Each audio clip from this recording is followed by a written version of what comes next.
Channel 10. Hello, Channel 10 podcast listeners. We have a bit of a public service announcement. If you listen on iTunes, SoundCloud, or Stitcher, we need you guys to subscribe and like and rate and comment. By doing that, you help us to reach a greater audience, get the numbers up, and allow us to keep delivering this dope content to you. So please go and do that. Rate, subscribe, listen on iTunes, SoundCloud, and Stitcher. Also, as always, this episode is brought to you by Audible. Through Audible, you can get a free audiobook download and a 30-day free trial by going to audibletrial.com/channel10. There you'll have over 180,000 audiobook titles to choose from for your iPhone, Android, Kindle, or MP3 player device. If you like listening to podcasts, you'll definitely like listening to such a wide selection of audiobooks that are out there. And also, as always, go check out channel10podcast.com where you can find all of our episodes, our articles, and also you can find all of our social media contacts to hit us up on there. And also you can support the podcast by shopping through our Amazon link, which is at the top. So with no further ado, public service announcement over. Let's get into the show. We used to be like CNN Channel 10. And we used to think that people would catch on. But if you're not from Queens, if you don't got Time Warner or whatever, like, well, I didn't know that. Yo, word up, man. It's a different channel, son. Word up, on, man. Word up, watch the channel, son. Different plane now, man. It's all good. Word up, all good, baby, in every hood, son. Word up, yo. CNN, Network, Channel 10. It's on again. Street niggas, it's grown men. Bold face, get in your face. Stay in place, yo, crime lace. Cast more beef than Scarface. CNN, Network, Channel 10. It's on again. Street niggas, this grown men. Bold face, get in your face. Stay in place, yo. Call is now being recorded. We're going to get right into it. It's your man, the almighty AR Articulate in the building, and I'm alongside Single Superior. And this is the Channel 10 podcast, and today we have a Baltimore music legend on the podcast with us by the name of DJ Booman. Booman, what's going on? What's good, man? Ain't nothing, just chilling. That's what's up. Actually in the lab right now, just chilling out or whatever. I was actually listening to some records a little bit, some stuff I pulled when I was out in York, PA this past weekend. Oh, where you were digging out there? Yeah, I went man. They got a lot of crazy spots out there, man. Crazy. Man, if you don't mind, what were you just listening to? Let me see what I got in the stack. All right. I got I just pulled a 10-wheel drive joint. I got a couple of like Jewish records that, you know what I'm saying, they just look crazy. It was actually a real slick break on one of them. What else I got? 2 records from Brian Auger Express. Got an old OJ's joint. What else I got? A Jerry Butler album, the Iceman Cometh. That joint kind of slick. Got a couple little cuts on there, so a couple little things. That's what's up. Got another copy of that Tommy Rowe record with them drums on there, so I grabbed that again too for like $1, so that was cool. Oh man, you just revealed one of the big secrets right there. Word. I'm about to be up in York this weekend. Yeah, man, they got like a good easy like 5-6 spots up there that like you wouldn't even expect. You know what I'm saying? Like it's crazy. So like what are you working on these days? You know, what you gonna do with those records? You working on some club stuff, some hip hop stuff, or just listening?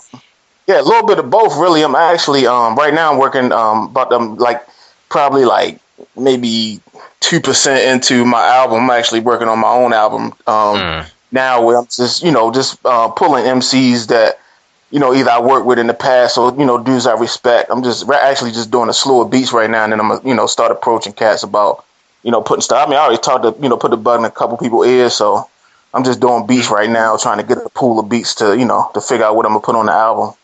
So now is that album going to be on Unruly? Nah, this is something that's probably gonna be just independent, on my own or whatever. You know what I'm saying? Okay. I am working on some some new stuff, some new club stuff as well. So, you know, I got actually a bunch of stuff going on right now. Just trying to, right now I'm just in the production mode though, you know, everything just feeling out what I'm gonna do and, you know, what direction, that kind of stuff. That's what's up. And I've seen some of your videos, like of you in the studio working on stuff. Yeah. I guess to like, you know, kind of segue into the history and everything. How different is your process now than when you first started and as your career evolved? I mean, really, the only difference is probably just the equipment.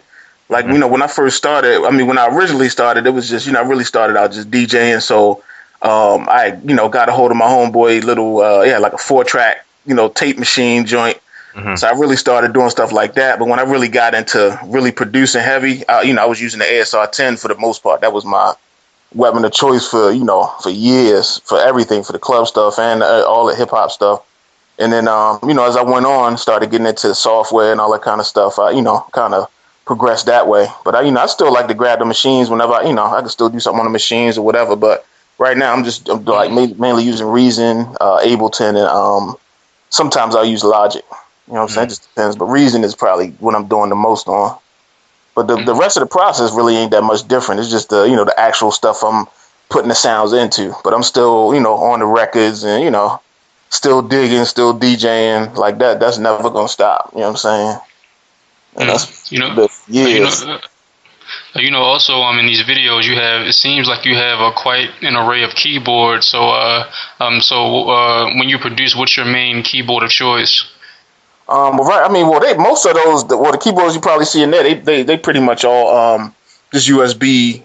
You know, just like, you know, basically just controllers. You know what I'm saying? So I get most of the sounds from a lot of the software and stuff like that. So I've been, you know, so I got you know, I got the M Audio joints. I'll be using them. I got like the full size one, and I got a little smaller one that I use, and then I got like a real little one that, like, if I'm, you know, on the road or something, or, you know, in the hotel room, I can still do stuff on my laptop or whatever. That's what's up. Cool. Yeah. And plus, I've been doing a lot of stuff on actually I got an iPad Mini, and in MPC they got a joint called iMPC, and it actually is like, you know, damn close to the real joint, and you know, you can do stuff in that joint too. It's like you can chop, you know, you can do everything you can do in the regular one pretty much. You know, it's not expanded as the, you know, of course, the real hardware, but, you know, when you on the run, you could definitely bang out on the iMPC joint too. That's what's up. That's what's up.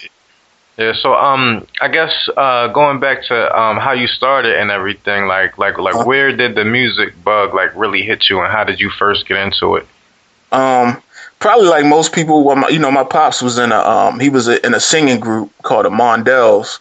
They kind of like a, you know, kind of legendary. I want to say like they were kind of popular at the, you know, in the time when they were out, and they actually was, you know, they was, you know, pretty popular to the point where they almost was, you know, was about to get signed, but like a lot of groups, you know, members broke up and all that kind of stuff, so they never really fully got to do that thing. I think they put like maybe a couple 45s out, and I'm actually, you know, in the process of trying to find, you know, the reels and stuff, because my pops was telling me that, you know, they had albums recorded, but they got left at, you know, this particular studio. So I've been trying to track a lot of that stuff down, me and my brother. But I mean, I pretty much started like that, you know what I'm saying? You know, just being in the studio with my uncles and my father, and they, you know, they had a band and all that stuff, so I was just around it so much. And then I got pictures of, you know, me just being in front of the studio with records and all that kind of stuff. So it just kind of progressed from there. And then when I got to about 10 or 11, my godbrother is Sean Marshall, you know what I'm saying? So I saw him coming up, and then I went to this party on the west side with my cousin, and I finally got to see DJs playing live. And from the time I was like 11 years old, I never left the turntables that night. I never left from around the turntables. I was so amazed at what they was doing. And that, sure enough, that Christmas, I was like, that's all I wanted. I wanted turntables and a mixer, begged my parents to get it. And then, you know, from there, ever since then, you know what I'm saying, from like 10, 11 years old, that's all I ever wanted to do. So around what time period are we talking? Are we talking like the late 80s or the early 90s? You're talking, if I was 11, it had to be at least 82, something like that. I was born in 72, so yeah, you figure like 82, 83, something like that. Somewhere around there. What were some of the first records that you remember spinning? That I remember spinning.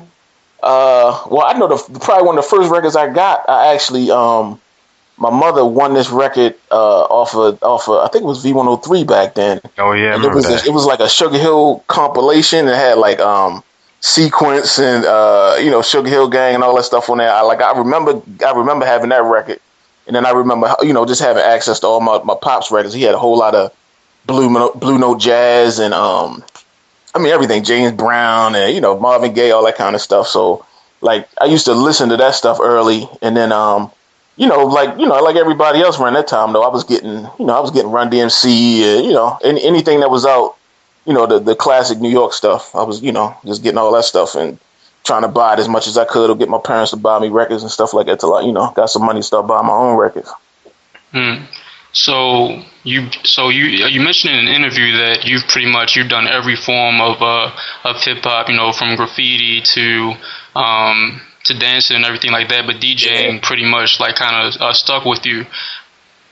But I was always curious to know. So we're talking about the early '80s in Baltimore. So you know how we have the East Coast and the West Coast, and I was always curious to know was one side of Baltimore more I guess let's say more hip hop than the other, or was there like a certain specific area where you would go for graffiti or for breakdancing or something to that effect? I mean, it was so much like once the culture kind of infiltrated in the area, it was pretty much everything just took over. It was really wherever we was, like, what I'm saying? Like I used to try to beatbox, and so it was from the time you went to school to, wherever you was trying to do something. You know what I'm saying? I can't really say that it was more east or west or whatever, because I remember going to parties on both sides of town, and just doing little mixtapes in school, and what I'm saying, just all the little stuff that, like, so it was just really everywhere. Like once the culture hit, that was it. It was just, that's all you really wanted to do all day, every day. You know what I'm saying? Even if you just in school scribbling on your notebook, or you know what I'm saying, at lunchtime you banging on the tables, or you trying to do a little beatbox, or I remember being with my cousins just listening to records. I remember listening to like UTFO and records like that, and sitting there rewinding it until we would write the lyrics down until we'd learn the song to where we could recite the song. You know what I'm saying? Like that's what we did when we was younger. You know what I'm saying? Like you wanted to make sure you knew everybody's song word for word, so when you get around people, you can just rap it up. Well, I know this song. You know what I'm saying? Like that kind of thing. So it just took over when once it really hit. So it was crazy. Who were some of like the biggest early Baltimore rappers? You talking about it was a lot of crews. It was like the We Rock crew. It was Charm City crew. Trying to think who else. The New Marks, of course, was like a DJ crew that later turned into Kevin Liles doing a thing. I think it was I went to school with one dude from, I think it was the Z3MCs. My man Clifford. I went to school with him. I can't remember what year it was, but he was in the Z3MCs. So it was a lot of like a lot of crews like that was kind of making a lot of noise. You know what I'm saying? And they would do parties on different parts of the city, like the little school jams and stuff like that. But they was real popular in the city. And then there was a lot of like popular little DJ crew, like the New Marks was a real popular DJ crew. But for the most part, it was like Charm City crew, We Rock crew. They was real heavy. You know what I'm saying? Mm-hmm. And when did I guess club music start to come into the play? I would say, because really it started, the way it started was, Baltimore was a real big house music town. You know what I'm saying? So house music was already a staple. And then sort of when we came in like the late 80s, early 90s, we caught the part of, just we was barely young enough, or, barely old enough to get in the clubs. So we were allowed to get in the clubs and stuff like that. Yeah. And so we would get in the clubs, and we got experience with the house music, but at the same time, we, was fully into hip hop. So, house music was cool. House music was dope. It was, that's what it was back then. But we was just our generation was a little more harder edge. So, like, we was getting these records from, from Chicago, from, overseas, all these imports and stuff like that. Just the way hip hop started, it was like we would hear these little small breaks in the house records that just sounded way harder to us. Like, so that's kind of how that came about. We would play these records and just play those parts of the records, and then the direction we took it was just a little harder edge. So you had a whole lot of DJs that just started playing those types of breaks on those records. It could be disco, techno, whatever the record was. You know what I'm saying? It could be the Luke records or whatever was out that had a little hard edge to it. And we was playing that stuff. So then we kind of progressed from there to like, oh shit, we can go ahead and start looping this stuff now. You know what I'm saying? Mm-hmm. Like we got a little 4-second sampler or something. So we started looping the little breaks. And then from there, it was like, a couple years more down the line, it's like, all right, so now we making these tracks. Now we want to start saying whatever we say in the club or in the parties on the tracks. You know what I'm saying? Mm-hmm. So then you start having us, saying little blurbs and stuff like that, and then just putting it all in the track.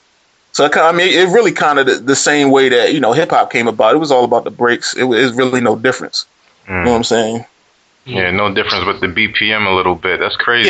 Just BPM is faster. You know what I'm saying? But we was using a lot of the same breaks that they use, in hip hop. We just was speeding a lot of the stuff up. You know what I'm saying? Because it was still a like predominantly a dance town when you go in those clubs. It was still dance stuff. So we just wrote it out like that. So during the early stages of club music, was there a particular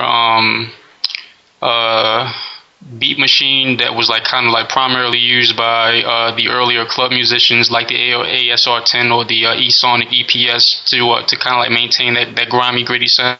Yeah, you definitely. I mean, you just named it right there. It was the EPS, and then the EPS was slick, but the EPS was a little limited because of It was real gritty, but then when the ASR 10 dropped, that was it. Everybody was going crazy.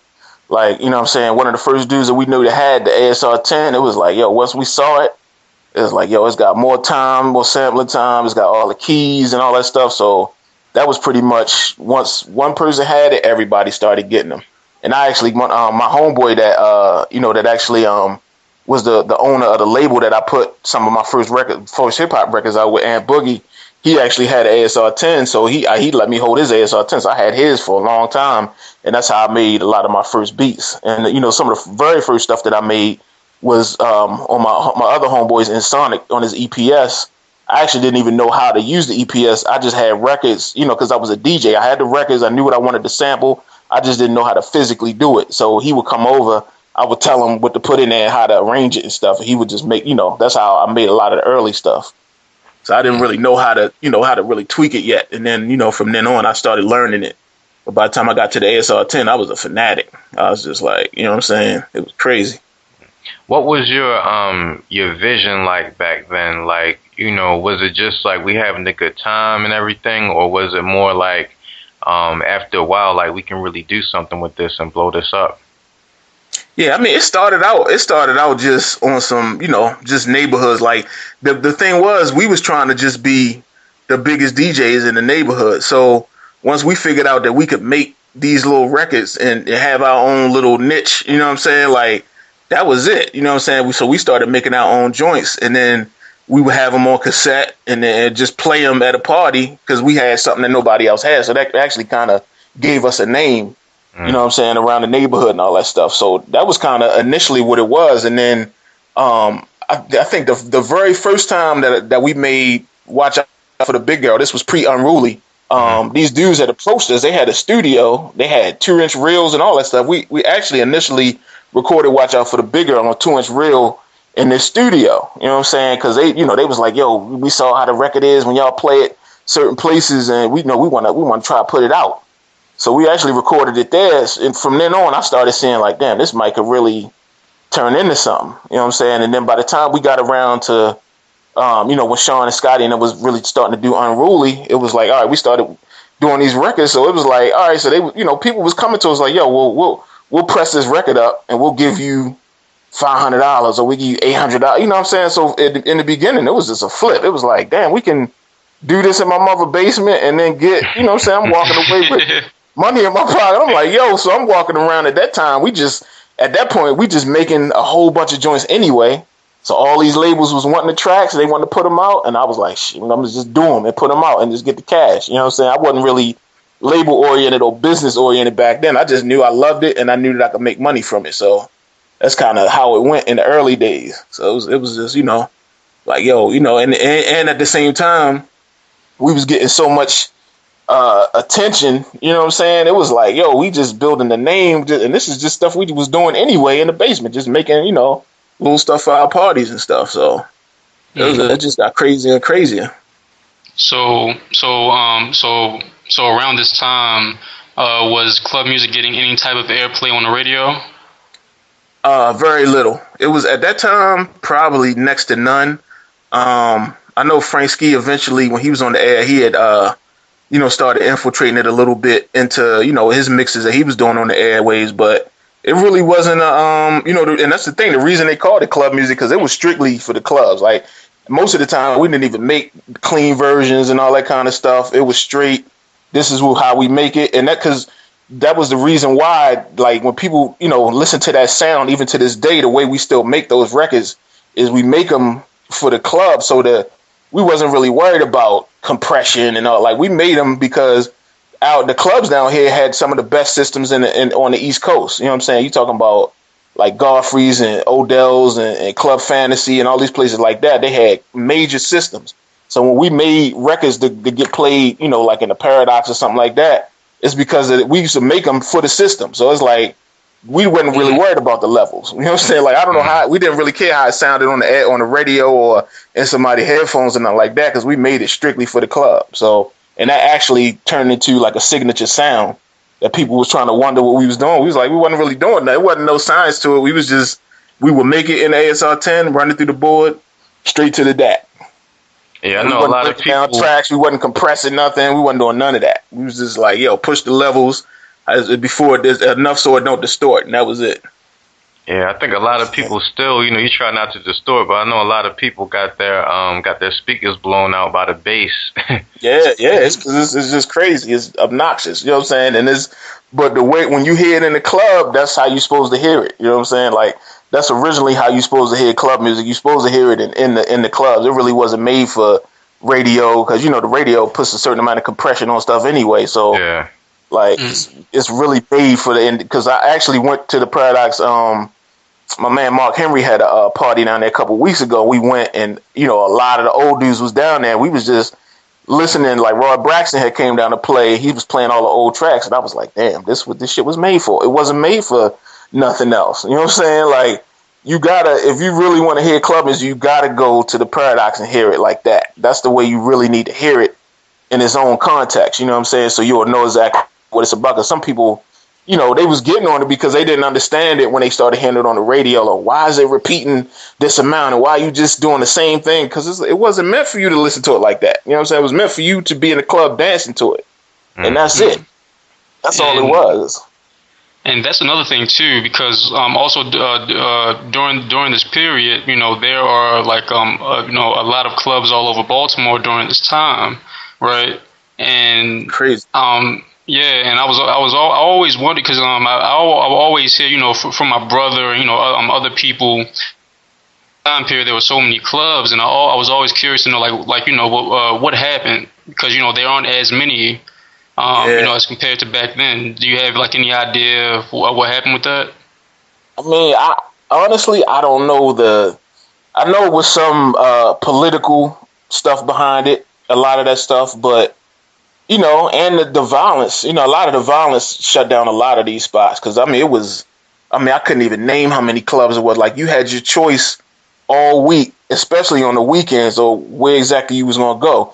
And outside of the clubs, then you're talking about all the major college parties, any type of hall. Like, it was just, it was so live back then that it was crazy. You know what I'm saying? I know that, I know as far as the clubs go, I know the political part played a lot in it.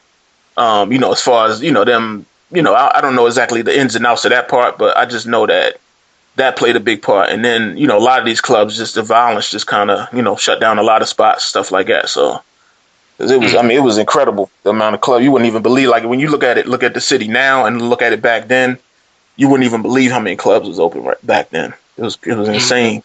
And it's amazing too, because we were just talking about hip hop and like how there aren't as many hip hop venues, and the hip hop venues keep getting shut down. And it's kind of like a weird parallel that I never really, until you started talking about it, I never really knew about, between hip hop and club music, and how the progression is kind of the same, and how you don't have the same thing. So like back then, where there's like a lot of more hip hop venues as well.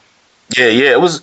I mean, it wasn't as many, but it was a lot of the hip hop community we kind of had our own things going on. Like even down to there was legendary like battles down at the Inner Harbor. Like everybody would just, all the crews, everybody around that thought they was nice would come down to the harbor and get it in. You know what I'm saying? And there was battles going on all the time.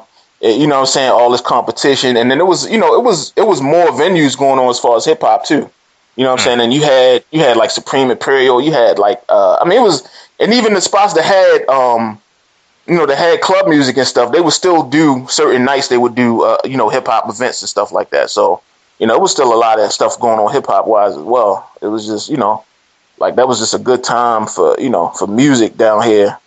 Like, we wasn't like nationally recognized with a lot of stuff, but it was a lot of stuff going on down here, just, self-contained. So now, was there kind of like a competition or like any type of friction between the club and the hip hop scenes, or did they kind of meld a little bit?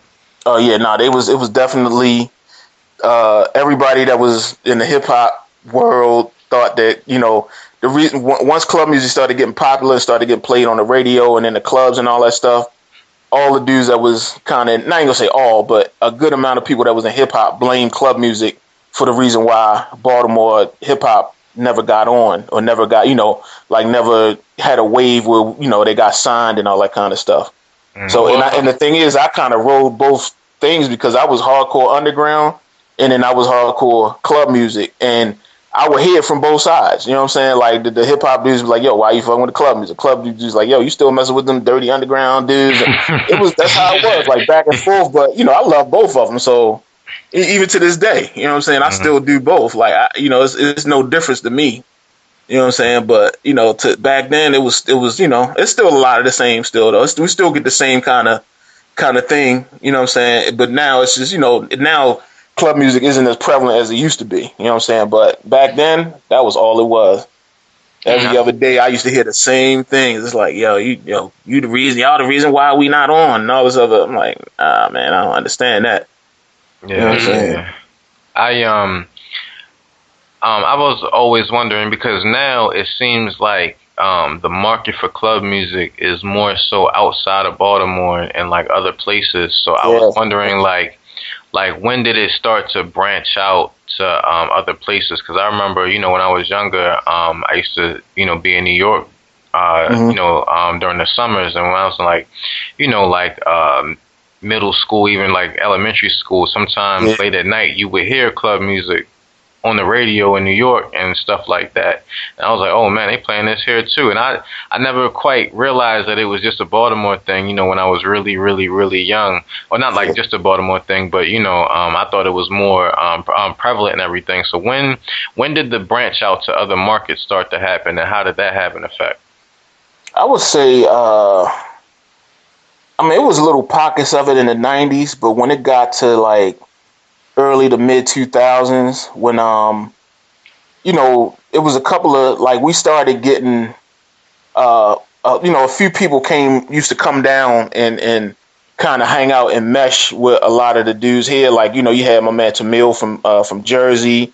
You had Diplo, who's like, world renowned now. He started getting into it, and it was dudes like that actually got into it and took it and spread it, way out. You know what I'm saying? Like, I think he was one of the, people that played a major part in it, being out there. Like, everybody was aware of it though. You know what I'm saying? That's the thing, because the thing is, everybody that came down to college learned about it. If you came down and went to Morgan or something like that, then you knew about club music. You know what I'm saying? Or on the other end, if you was from Baltimore and you went to East UMES or any of those other schools like that, you was taking that, pocket of it with you. Because, you know what I'm saying? Like, I actually, when I went to Howard my first year of college, and I went to Howard one of my homeboys came and found me, and I hadn't even talked to him, in probably months since when I first left to go to school. So somebody knocks on my door, and I see it's him, and I'm like, yo, how did you find me? I swear to God, he was like, yo, you the only nigga in this dorm room playing club music. You know what I'm saying? And that's how he was like, he was like, yo, I had to be somebody from here. So he was like, I just knocked on the door. That's why you stayed at Drew Hall? And I stayed in what the hell is that? It's a long time ago. I want to say what the fuck is that street? I want to say, was it Elm Street up there or okay, I know what you're talking about. Yeah. It was kind of down in it was like kind of off campus. Slow Hall. I can't remember the name of it though, honestly. I think it was Slow Hall, like off of like 4th Street and all of that. Yeah, it was definitely off the campus because I remember it was like an alley. I remember it was like some go-go bands that lived like in the good part, and they was playing all the time. I mean, I went like a year, and I came back and went to Morgan. Okay. Oh, well, did this dorm have shower closets?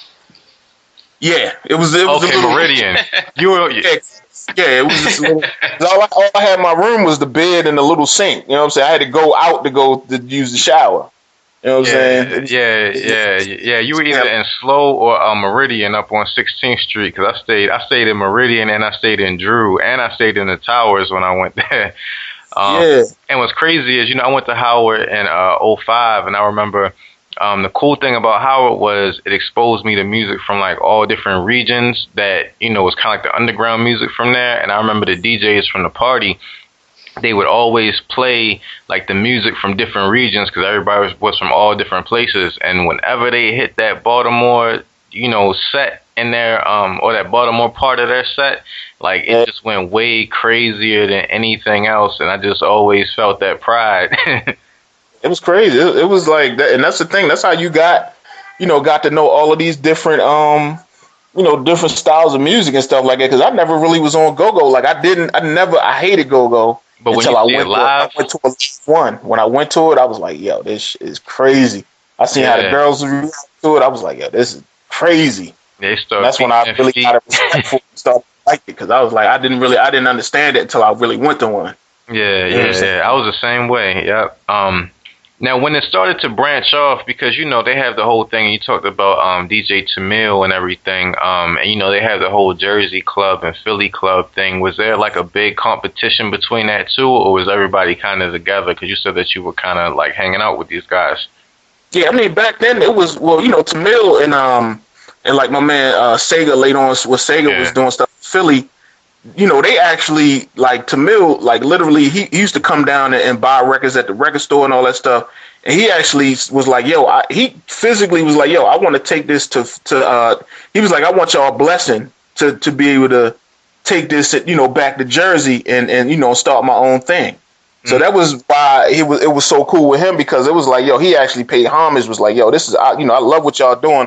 I want to be a division of this in Jersey, you know what I'm saying? And we still tight to this day because, he just can't, like, most people don't do that. Most people, like a lot of the younger dudes now from wherever they are, they'll claim that it's theirs or claim, you know what I'm saying? But it's not, he always was like, yo, I know where it originated and all that kind of stuff. So it's, he actually did it. A lot of those cats did it the right way. You know what I'm saying? Like, came down with us and, he was buying the records and going to record stores, coming to the events and all that stuff. So I never knew that because, during the research, when I was looking up, different interviews and stuff that you did, I came across an interview. It might have been with DJ Tamil. It was from somebody from Jersey, and they were talking about the difference between Jersey Club and Baltimore Club, and they were saying how, like, in Baltimore it's more like horn-based, and then, they chop samples more and stuff like that. I was wondering what you thought about that.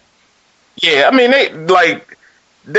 they try to make a distinct. I mean, it's some distinct things that, as far as the BPMs and the kind of ways that they chop things, with the Jersey Club, especially now, it's a little different from back then. Because back then, what Tamil was doing was different, but it was still, along the lines of what we was doing. But it kind of went a different way later on. But even in Baltimore, went a different way with the younger cats. You know what I'm saying? But you know, a lot of people try to make the distinction just to kind of separate themselves from it. You know what I'm saying? But it's kind of the same break, same, you know. But it's just the way, the style, and you know, that they was doing it. But it definitely, that style is ours. That's where, you know, that's where it originated. Even though we was taking parts from different things, the way that we did it, nobody else was doing it like that. You know what I'm saying? Yeah, because like I know the house from us. Yeah, I was like I remember the house music was big in like Chicago, and then they, you know, evolved to like the juke music and stuff like that. And I remember hearing one time, I forget what song it was, but it was a Baltimore Club record, but it was even sped up even more to like some juke music, and it was like the same vocals, but it had the juke music background. So I was wondering like if you know, what it was between, you know, Baltimore and Chicago as well, if anything.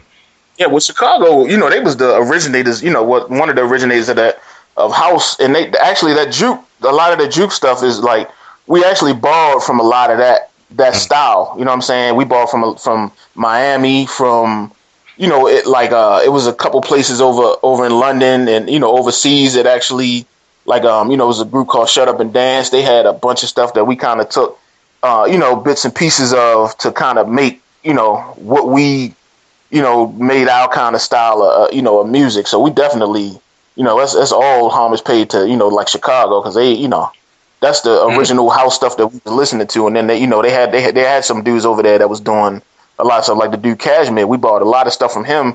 He the one made Percolate and those joints like that, where people thought they was Baltimore records. They was actually, you know, Chicago records. They was, you know, so that stuff is a lot of the stuff we was using to make our records. You know what I'm saying? Like in the early days. Like before we really started making our own vocals and stuff. You know, speaking of like, I guess the negative connotations that are associated with club music, you know, like the whole idea of like using gunshots within like within club music, and I was always curious to know, like when were gunshots like implemented into club music? Like, was that something that has always been there, or did like kind of evolve over time? Yeah, it kind of like the heavy gunshots kind of ushered in around the time when like Black Star and those dudes started making their run.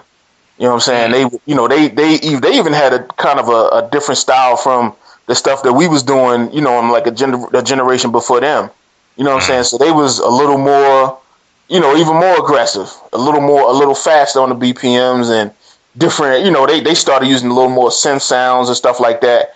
And to me, that was just kind of the progression of, you know, just a different generation. They was exposed to, you know, we was exposed to our parents' music. They was exposed to our stuff.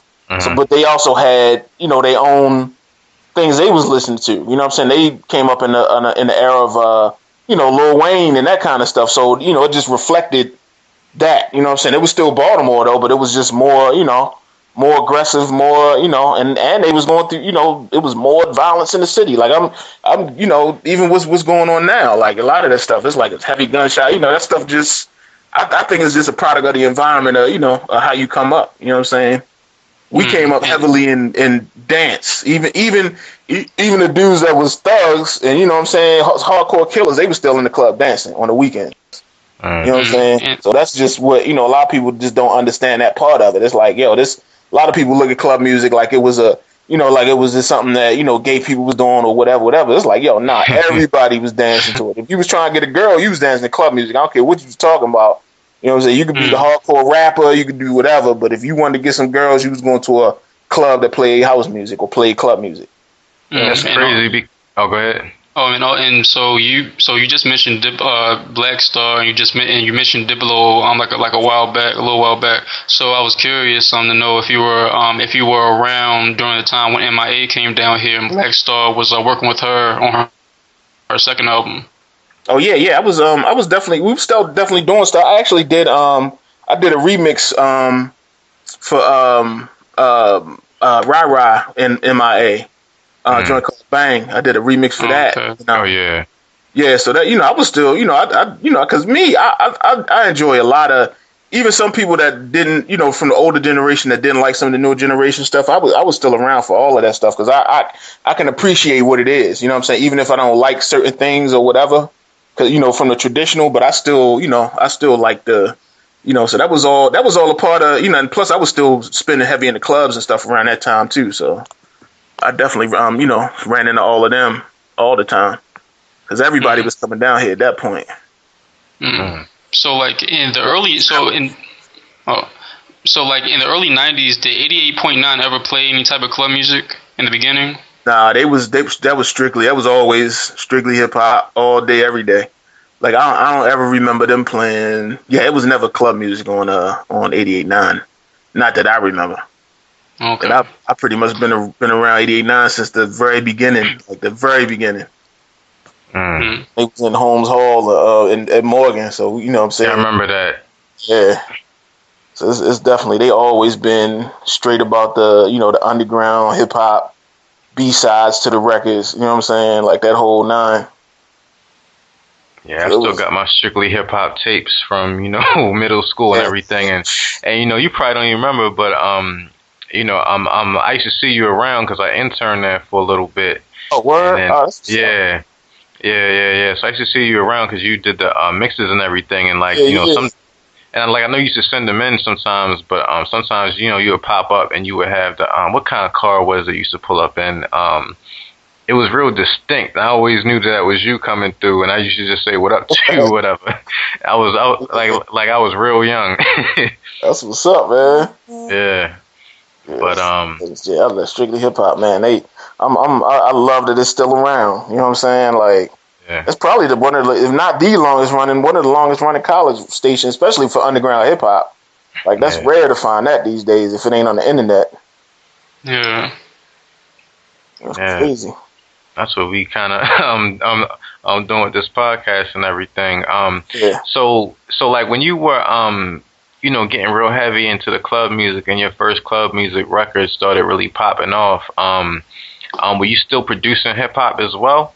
Yeah, I was doing both the whole entire time. I was doing both. Like when we was doing Watch Out for the Big Girl and those early records, I was putting out my first hip hop vinyl with my group Ant Boogie. You know what I'm saying? Like that was one of the first things. I was doing both the whole entire time. Like it was never a separation. You know what I'm saying? Like I would do, and that's even to this day. When I come and sit in the lab, my mood one day I'll come in here and people be bugging out off the shit, but I'll come in, I'll make some club shit, and then I'll turn around and make a grimy ass, underground joint, or just got some drums down here looping or some shit. That's just always been in me because it's just, they both, such a part of me. So, like I said, to me, I don't really see too much of a difference other than the BPMs most of the time because the breaks we using is pretty much the same things. You know what I'm saying? For the most part, they pretty much the same breaks and stuff.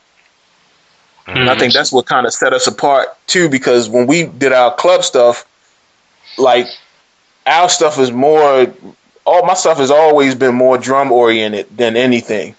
You know what I'm saying? Like, and that's just the influence of, just, making beats and stuff, just the hip hop. That's always been there. Mm-hmm.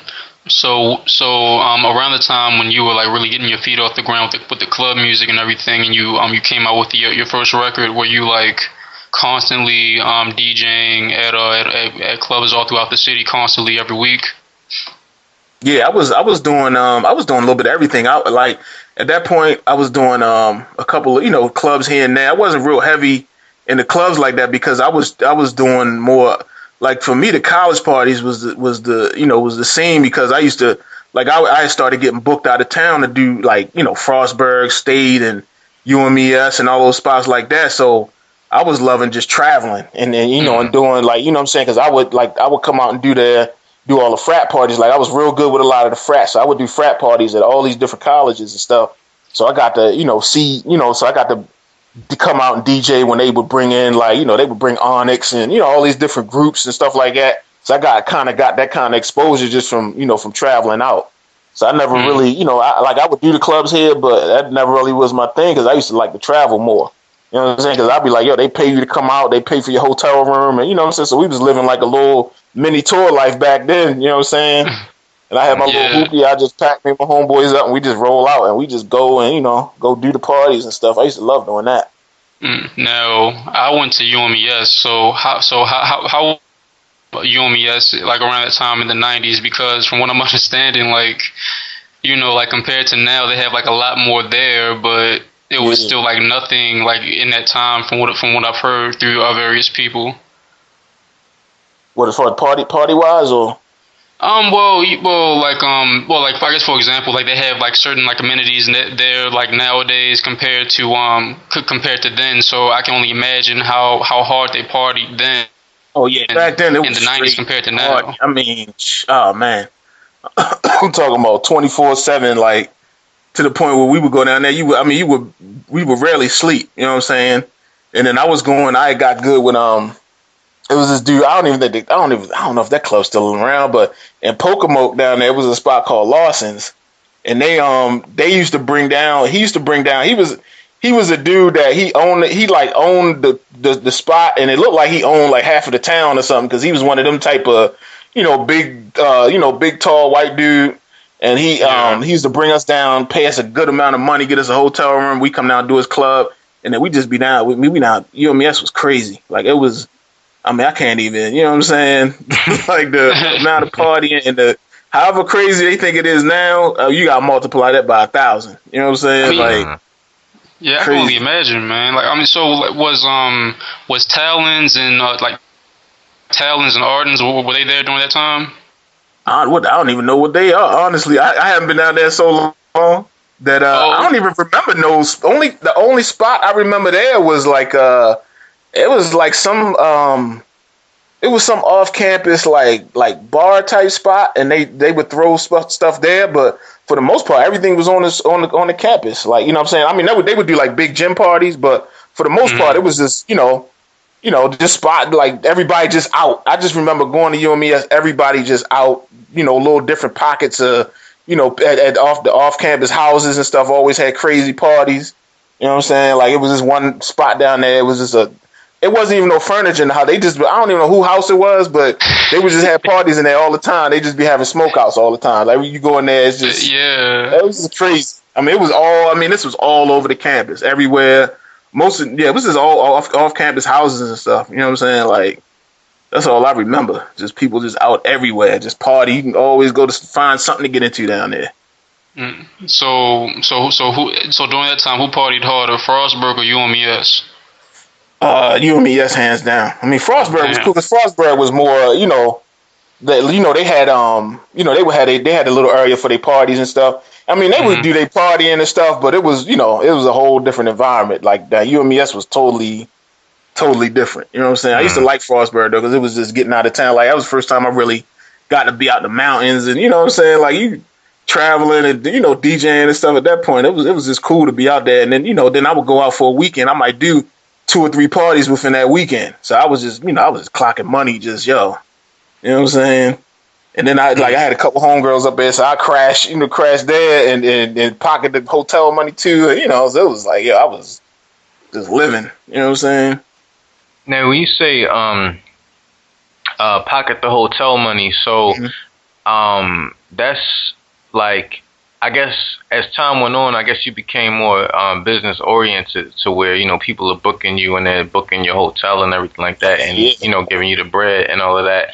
So, like, when it comes down to when you putting out records, how did the sampling aspect of it come into effect? Because when you're using like Sing Sing and what's the other record? I can't think of the name of the other record right now, but the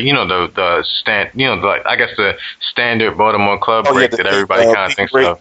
Yeah. How did that work out? Business wise and all of that. I mean, honestly, to be totally honest with you, we never cared. Like, nobody ever. The only time that we ever had somebody come after us about sampling was when we did a joint. What the hell was the name of that song? We did a joint sampling a SWV record, and I gotta think of the damn name of the record.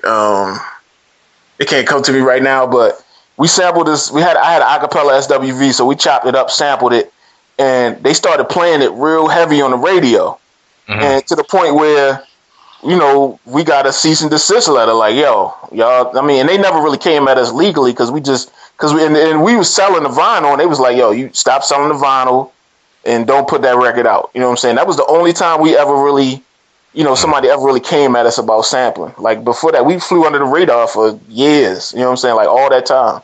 Even to now, nobody really, of course you haven't really seen a 5 million times club record yet. You know what I'm saying? And I say yet, but that's the thing. Nobody never ever really came at us because it was always under the radar enough where it wasn't that much attention. You know what I'm saying? We got attention, but it wasn't that much. And I don't know if they just didn't care or whatever, or it wasn't worth it. Who knows? Nobody cared than that. Yeah. It's interesting because the thing that I noticed is like on the DJ Class record, it seems like he kind of tried to replay something that's similar to the Think joint. Yeah. But it wasn't a sample, and it seemed like just me as a producer, to listen to him like, okay, he did that to avoid the sampling type of thing. Because I remember and what's crazy to me is like I think that joint, if I'm not mistaken, that joint was in rotation on Hot 97, but it wasn't in rotation here. It's crazy, but I don't know if that's accurate or not, but that's from my recollection of it. Yeah. You said what? I call it the Baltimore hate, but that's like a whole other insane that you got a record that big, but Kanye West touched it, and all these people touched it, and it was no rotation in our city, which that's a whole other story though. Like I don't know what happened. Yeah. But yeah, like now I see it. When it comes to club music, I see it being less sample based and stuff like that. Because just me, delving into different things and trying to produce and all of that. I'm, like worry about the samples and should I go to Harry Fox and see which of these joints are on there and try to clear them and everything like that. But I guess it has to get to like 10,000 sales digitally or whatever, from this perspective. But also, do you get like royalties and stuff off of certain records or?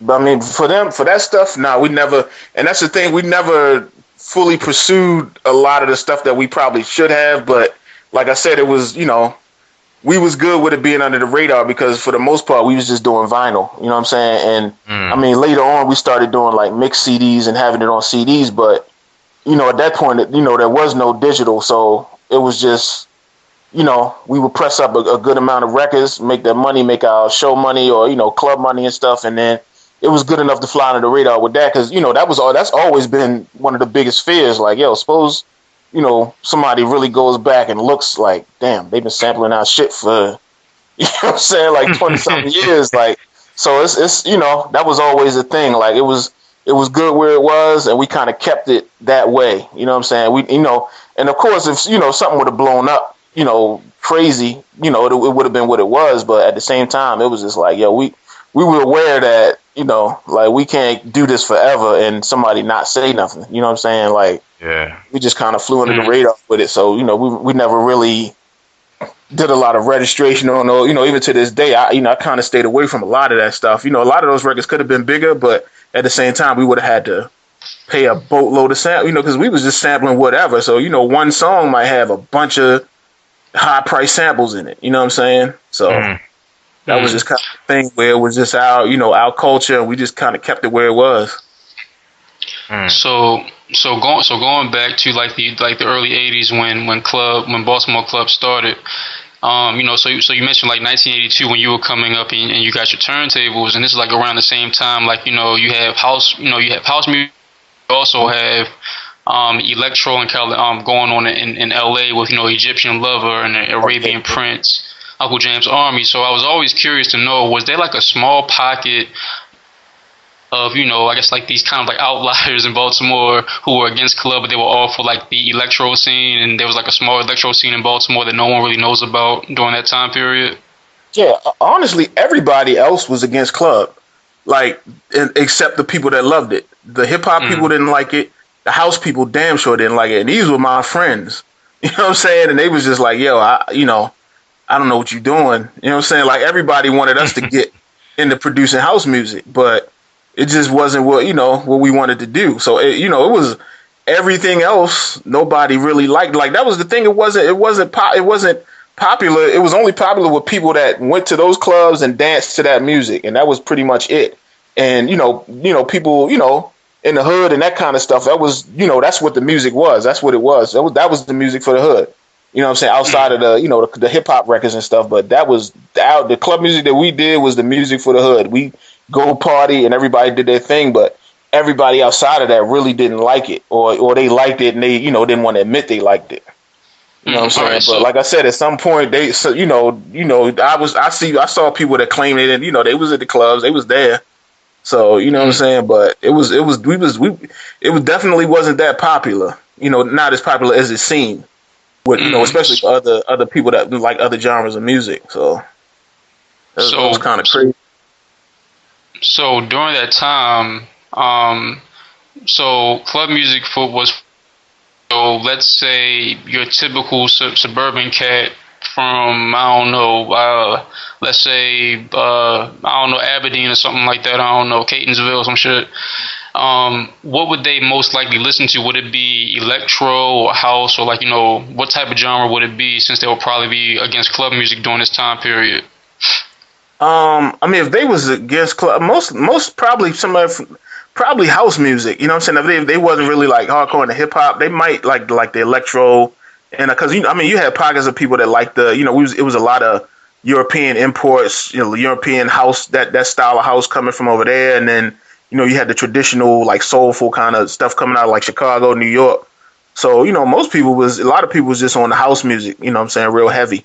Like house was it's a big house town, you know what I'm saying? And they talk about like the European imports and stuff, and the I guess the hip hop scene in the UK is popping off, and you got people like Dizzy Rascal and stuff like that. I was wondering did you get imports of European hip hop, or when did that whole scene start first? Really popping off, and did that have any type of effect at all? We wasn't really up on European hip hop that much. I know that some of those, a lot of those records actually had MCs on them, but we didn't really pay a lot of attention to it, just because we was really just listening for what's the slick little parts that because those records was ill. Like they was weird, but they would always have one slick ass part where it was like, yo, this is stupid, and we would just take that that part that we like, what I'm saying, because it was they used a lot of weird and strange sounds and stuff like that. And so we would kind of sift through that stuff and then find the little parts that we like. And then, kind of take that. But most of those records had raps on them, to be honest with you. Now that, if I listen back to a lot of that stuff had raps on it. But we really never really paid attention to, who those MCs were and that kind of stuff. And I definitely wasn't really up on, just the kind of traditional, hip hop records from those areas. No, personally, I wasn't really up on it like that. Yeah. So, just going back to your interviews and stuff like that, hip hop wise, you were like a boot camp Black Moon type of cat. Yeah, that's probably, what I'm saying. Like that's one of my all time favorite crews. Like I actually later down the line, being on Strictly Hip Hop, got a chance to be, cool with. Even to this day, I can hit Drew High, on an email or something, and whatever. So it was. Like that was my era, like that stuff. That's what influenced me the most. Like, what I'm saying, from Boot Camp, Tribe Called Quest, all that 90s, that early to mid 90s era was just, that was my favorite. Even though I was a big EPMD head and that kind of stuff from, that kind of came in the back in the late 80s, but that once it got to that 90s, mid 90s, that was me all day. I was a fanatic. Going back once more to the early 80s, and you have Schoolie D, who comes out in 85 and 86. 85 was and since his his first album was so drum based, like the same as Baltimore Club. Did his coming out have any type of influence on Baltimore Club during that time, or were they like early club song tracks that sampled Schoolie D?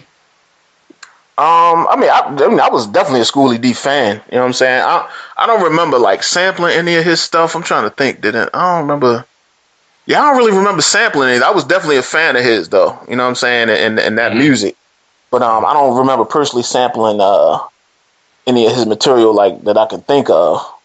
But you know, everybody definitely he had big records down here. Everybody was on Schoolie D, like when those joints was coming out. Now you mentioned you mentioned Onyx earlier, and you know one of the classic Baltimore club music joints is that stick 'em up, stick 'em up. Yeah. I was wondering, like, did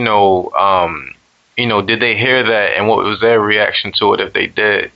Yeah, I'm not really sure if they heard, like, because that was actually when we did that record. I was wondering, like, I kind of thought that would be one of the ones that, we would probably, somebody would come after us as far as sampling, but nobody ever really.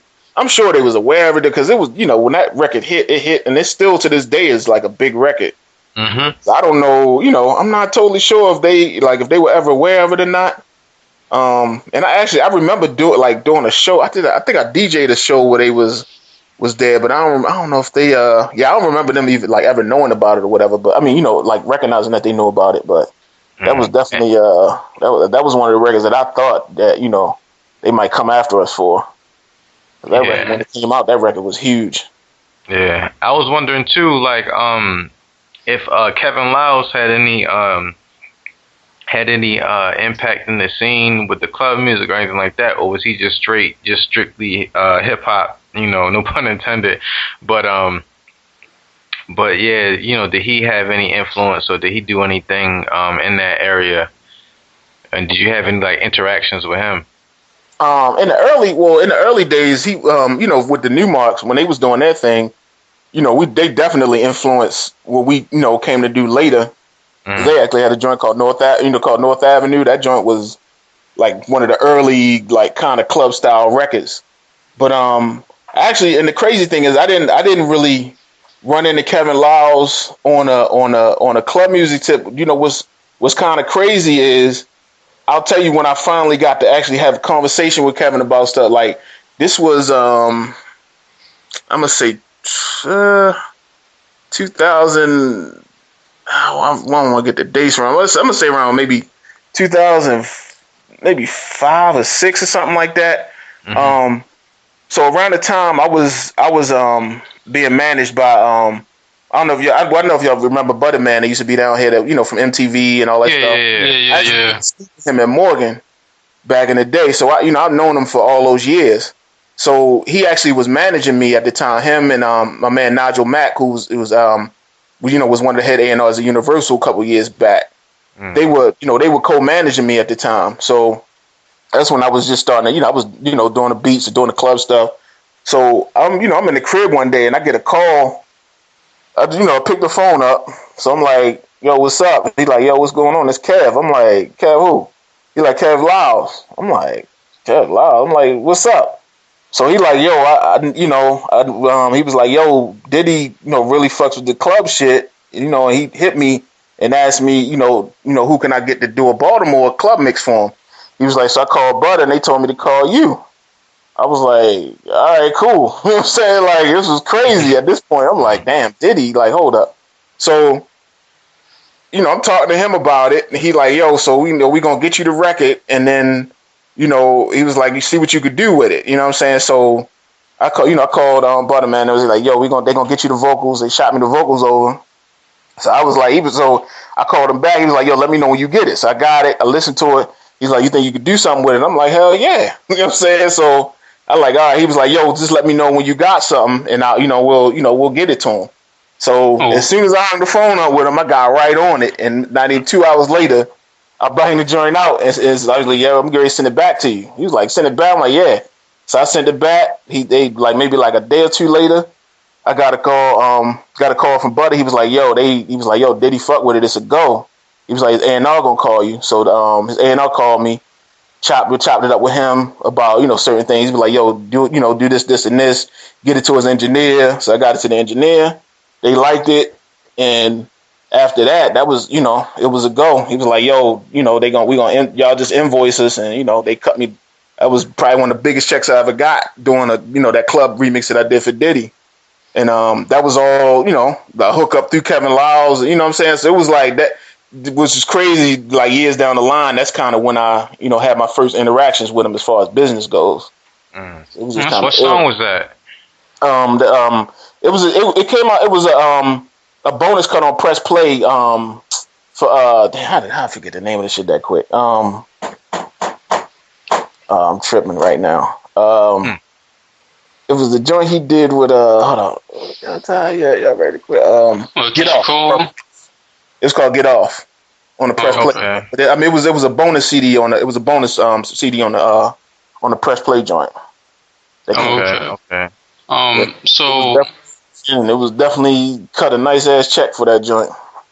So I've always been curious. So like whenever like we always hear like these stories about artists who are they get kind of like a random call and then it's based around this, them doing something for this big artist. And so is there like a particular protocol that you have to go through when you receive like, let's say, Diddy's vocals through email? Is it some type of like weird encrypted type of shit that you gotta do, or you just like simply download it and it's just like a regular email? Yeah, it was just a regular email. It wasn't nothing crazy. You know what I'm saying? Of course, I wasn't going to share it with nobody, nothing like that. But it was just a regular email. You know what I'm saying? But I can tell you a funny story. Even now with like DJ Spin from the he was from the Newmarks and with the Basement Boys and stuff. He was dealing with the Basement Boys at the time. This was in '96. He he was one of my mentors, like far as DJing and as far as production and all that stuff. They were doing like the Basement Boys were doing these remixes for these huge ass names like Madonna and you know what I'm saying, all these big, they were doing house music remixes for all the biggest artists in the in the world. So I was they were all my mentors. So they used to just send me through the ringer like, nah, you doing it like this, you should do that. You know what I'm saying? They used to just get on me. They actually made me who I am today. You know what I'm saying? So, dealing with them, I got to, just be back and forth to their studio. So I was recording my hip hop stuff at their studio. So I got a call from them one day. They was like, yo, we working on this Michael Jackson project. And we doing some R&B hip hop shit. He was like, he was like, come through. We want to, they knew I was all about like finding drums and, you know what I'm saying? So he was like, yo, just bring your stuff. You know what I'm saying? So they was working. They had this melody and stuff going. So he was like, yo, see if you can do something to it. So I just, start pulling out my kits and, drums that I chopped up and stuff. And I started doing these patterns and stuff. So next thing I know, I went back to the studio a little bit later. They was like, yo, they like what you did on it. I'm like, on what? He was like, on the Michael Jackson shit. So I'm tripping because I'm like, so they get the vocals. Now the Michael Jackson vocals was on a DAT, but that shit was on some top secret, like, you know what I'm saying? Like, yo, nobody can get it type of, So we in there listening to these vocals. I'm like, God damn, this is fucking Michael Jackson. Like, you know what I'm saying? And it's crazy.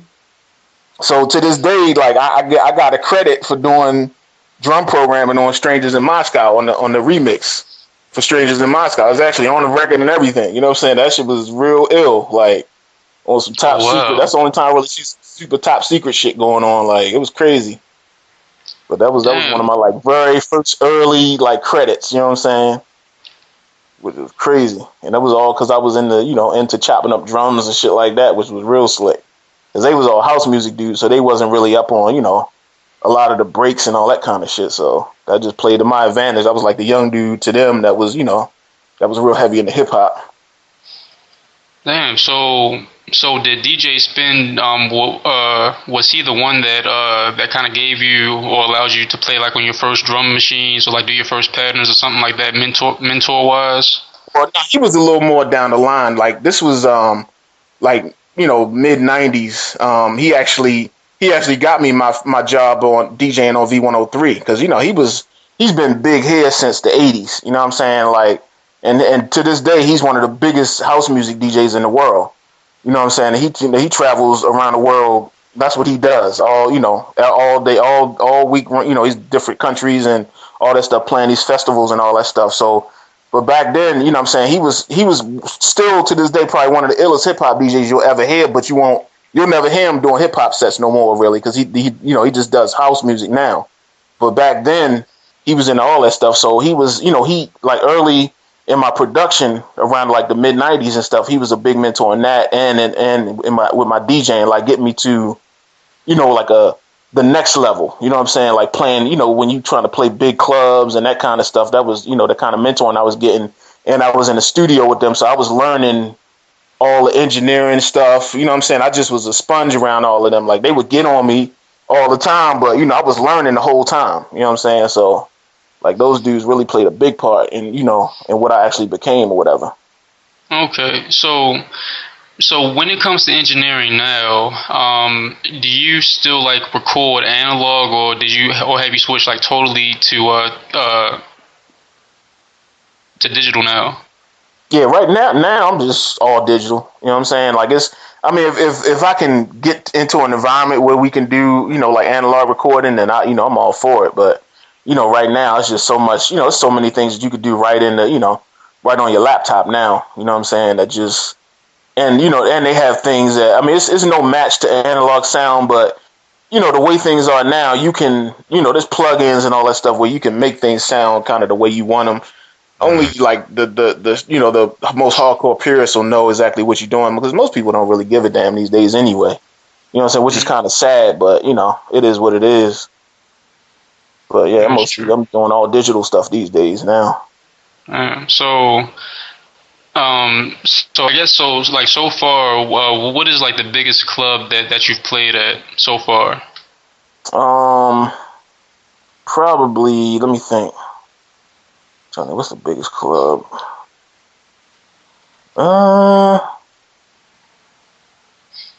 Probably, what was the name of that club in New York? Tunnel? Terrible with names. No, it wasn't a Tunnel. It was, I mean, this was a dance music type of club, but I can't remember. This was, I can't remember the name of it. I mean, it was one in New York that was kind of big, and then there was, I can't, like, these all blurs, they was years ago. And then there was a spot in Miami that I played in when I was actually DJing on the road with I know y'all know Tony Austin from here. He was when Tony Austin he was the vice president of Russell Simmons Music Group. Yeah. So he basically was bringing all Baltimore dudes with him when they was doing. So they were actually doing these like even before American Idol, they had that kind of formula that they were doing around the country with Lil Wayne.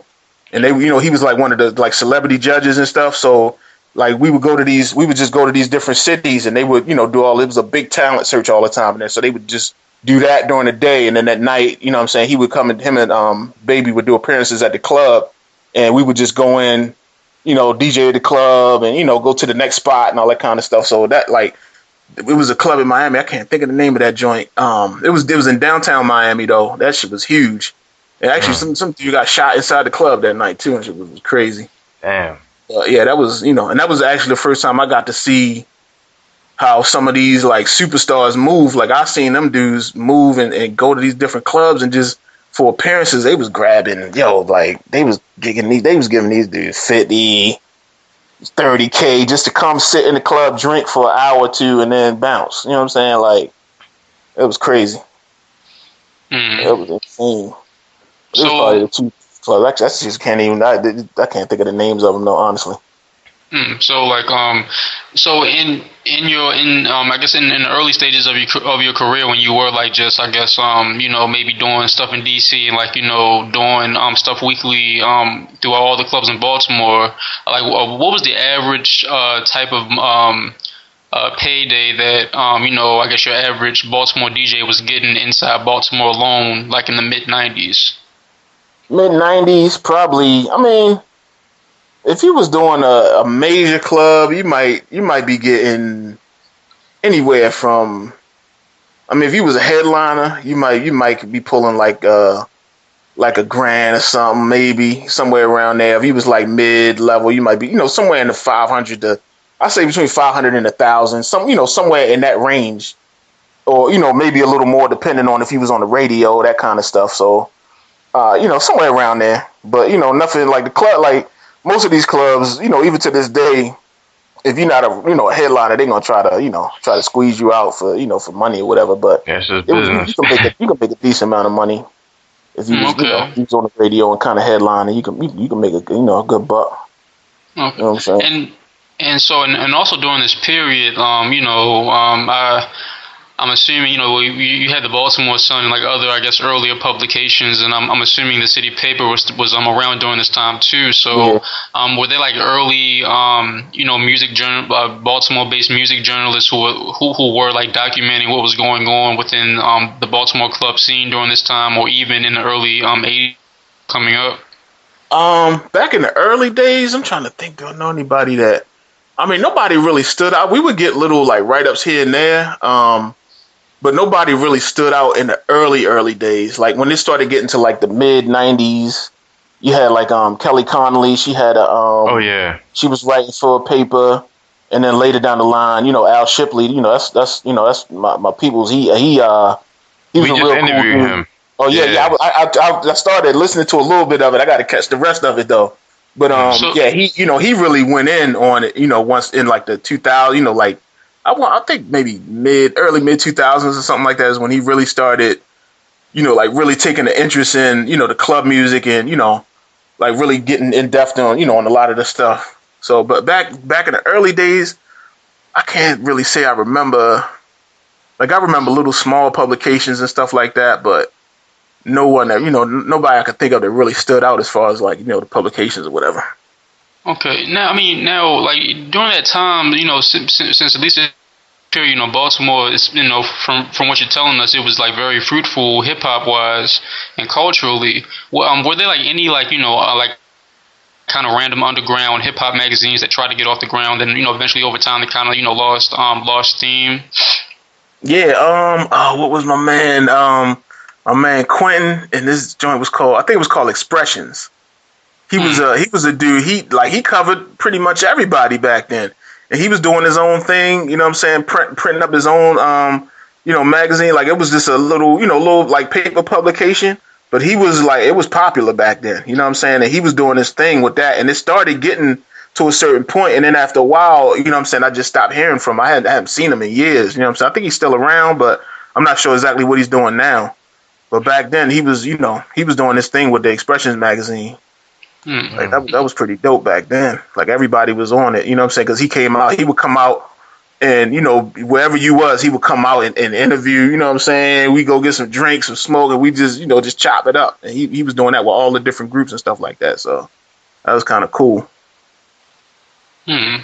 So, do you by any chance have any copies of Expressions? I don't, but I know. I think my homeboy got a couple. You know what I'm saying? I could probably get you some copies of it, or you know what I'm saying, like photocopy it or something. But I'm pretty sure that I can get that. Just remind me, and I'll because I know my homeboy. He keep everything. I think he still got some around. Well, we really appreciate that. Yeah, them jokes. Yeah, they definitely dope, man. Like one thing I was thinking of, how you were talking about, pressing up the vinyl and everything like that, like. I don't know how much you pressed up each run of each track, but those joints gotta be collector's items right now. Yeah, they like maybe I want to say early 2000s. You could get some serious money for a lot of that stuff. Now they kind of died down, but they was definitely like it was worth a good amount of money back then. But I mean, where the money is the early 90s Baltimore Hip-Hop vinyl. Yeah, you can get bread for that stuff. Like I'd like even because I had copies and copies of a lot of the stuff that we did, and I was selling those for anywhere from $80 to $250. You know what I'm saying? To like these foreign dudes that was coming because they just was collector's items at certain points. You know what I'm saying? So yeah, they definitely some of the rare stuff. I mean, if you got some like. We used to press up like limited edition white labels, so they probably they might worth some money. Like we would do the first run and we would get them to the radio DJ, so we would press up like maybe 20 of the 20 or 30 white labels of the stuff that was about to come out in the stores. You know what I'm saying? So the people that got the white labels, they probably worth some money. But they definitely definitely some collector's items. But that the Baltimore hip hop, anything early 90s. Baltimore hip-hop is worth money. Even still, like, it was super popular a couple years ago, but, it's still worth a good amount of money, depending on which one you got, because there was a lot of groups that everybody was, back then, if you wanted to come out, you had to press vinyl up. If you wanted to be considered serious, you had to actually press up vinyl. You know what I'm saying? It wasn't like, everybody had their little cassettes and stuff like that, but if you wanted to be considered a major player and, even just in the town, it's like, you had to press your records up. So that was when you was considered serious, you know what I'm saying? Damn, yeah, man. We gotta get our hands on some of that. Yeah, man. It's around, you know what I'm saying? Like, you'll run into stuff here and there, but I know a lot of those overseas dudes came in and they was buying stuff from everybody. You know what I'm saying? They was just buying those. Everything was collector's items. Like, I've been actually trying to get. I know, like, my partner Griff, he probably has everything. You know what I'm saying? And I really want to, have a like either a blog or something dedicated to that stuff. You know what I'm saying? Because it was people don't understand. Like, it was a lot of talent down here back then. You know what I'm saying? And it was a lot of groups. And and a lot of all that stuff was dope. You know what I'm saying? So but a lot of people just don't either have the access to it or they just ain't know about it. So I mean, if you're trying to do something, you trying to do something, we can chop it up off air and we can set that joint up because we're definitely into that. But definitely. Yeah. Another question that I had, and this is like a random question. I don't know if you know anything about this. I remember when Twista had this joint produced by Pharrell, and it didn't pop off. It was called like That Girl Gonna Give It Up or something like that. Yeah, and Pharrell was going in about like how much he messed with Baltimore Club, and like that joint was like, a Baltimore Club record with like some Neptunes type of drums to it. I definitely remember it. Yeah. And like I was so excited when I first saw that, but it didn't pop off the way I thought it would or hoped it would. And I was wondering, what's your thoughts on that? And if you ever had any interaction with Pharrell or, who he was messing with in the scene, or if he just heard it and just did it. Yeah, he was down here. I think at one point he was trying to sign Rod Lee. I'm not sure what happened with that, but, he took an interest in it. And then that's one of the records that came out of that, that situation. You know what I'm saying? Like when he was down here, because I know he was trying to sign Rod Lee at one point. And then, I don't know what happened business-wise with the whole thing, but he definitely was one of the ones that was trying to, and it was like, when it came out, we was like, yo, come on, man. You know what I'm saying? At that point, we was like, yo, like, any of those records that had that kind of sound, and it was like, that was so obvious, we just was like, our thing was, come to the source, and let's do something instead of, everybody just trying to, like, steal little bits and pieces of the sound and make it their own or whatever. You know what I'm saying? So it was, it was kind of cool. It was cool that it got that little bit of exposure, but at the same time, it was just like, yo, come on. We here. You know what I'm saying? And this is what we do. You know what I'm saying? Like, it was just, but, at the same time, it's just the support levels it's just been off here with, even with the club music. Like, you know what I'm saying? Like, at the height of it, when K-Swift was, getting to her height, that's when I felt like, this shit ready to be outrageous. You know what I'm saying? But at the same time, it still was a lot of lack of support on certain things. You know what I'm saying? Even when I did the Diddy record, nobody even played. They wasn't like, how could it not get played on the radio? I don't understand. You know what I'm saying? To this day, that's why I call it the Baltimore hate. I'm like, yo, I don't understand. You got. I was legitimate. You know what I'm saying? It wasn't like somebody from from Oklahoma did the record. You know what I'm saying? That's why I was like, it just didn't make sense to me. Yeah, it's crazy. Like, I remember, like, even earlier when you first mentioned it, talking about the DJ Class record, like, that joint got played way more. I mean, it's big in Baltimore, but I remember my birthday one year, I was in D.C., and I was in a club, and, going to Howard, like, it's this little spot, I can't think of the name of it right now, but it's on U Street. And I was in the spot, and it was mostly Howard people and a couple people, because after I left Howard, I went to Art Institute, and so like I had my Art Institute people in there. There was a Howard people in there, and once the Baltimore Club record dropped, like they always drop the DJ Class record, and then they drop the Shots record after that. Yeah. And when that record dropped, everybody knew that I was the dude from Baltimore, and like all the girls, and it was my birthday, so it was like it was just crazy in there, and it just amazed me how like everybody knew that this sound was from Baltimore. Everybody knew that I was a Baltimore dude, and all the girls just wanted to rub their ass on me just because of that. Crazy. That music got the effect. You know what I'm saying? Yeah. And like it's just amazing how certain things just haven't had the opportunity to pop off, because I feel like, you know, like sometimes you can hear the Baltimore club music influence in certain types of music, and I'm just like, yo, this is crazy. Like, you know, people aren't paying homage. And you made a tweet recently about people not embracing the sound, and you know, I do production and I rap and everything, and like one thing that people always either love or hate about my music personally is like how I incorporate Baltimore club music. So I might take like a think break, like I guess I take the think break sometimes and I slow it down like how they did on the Boss Man record with O.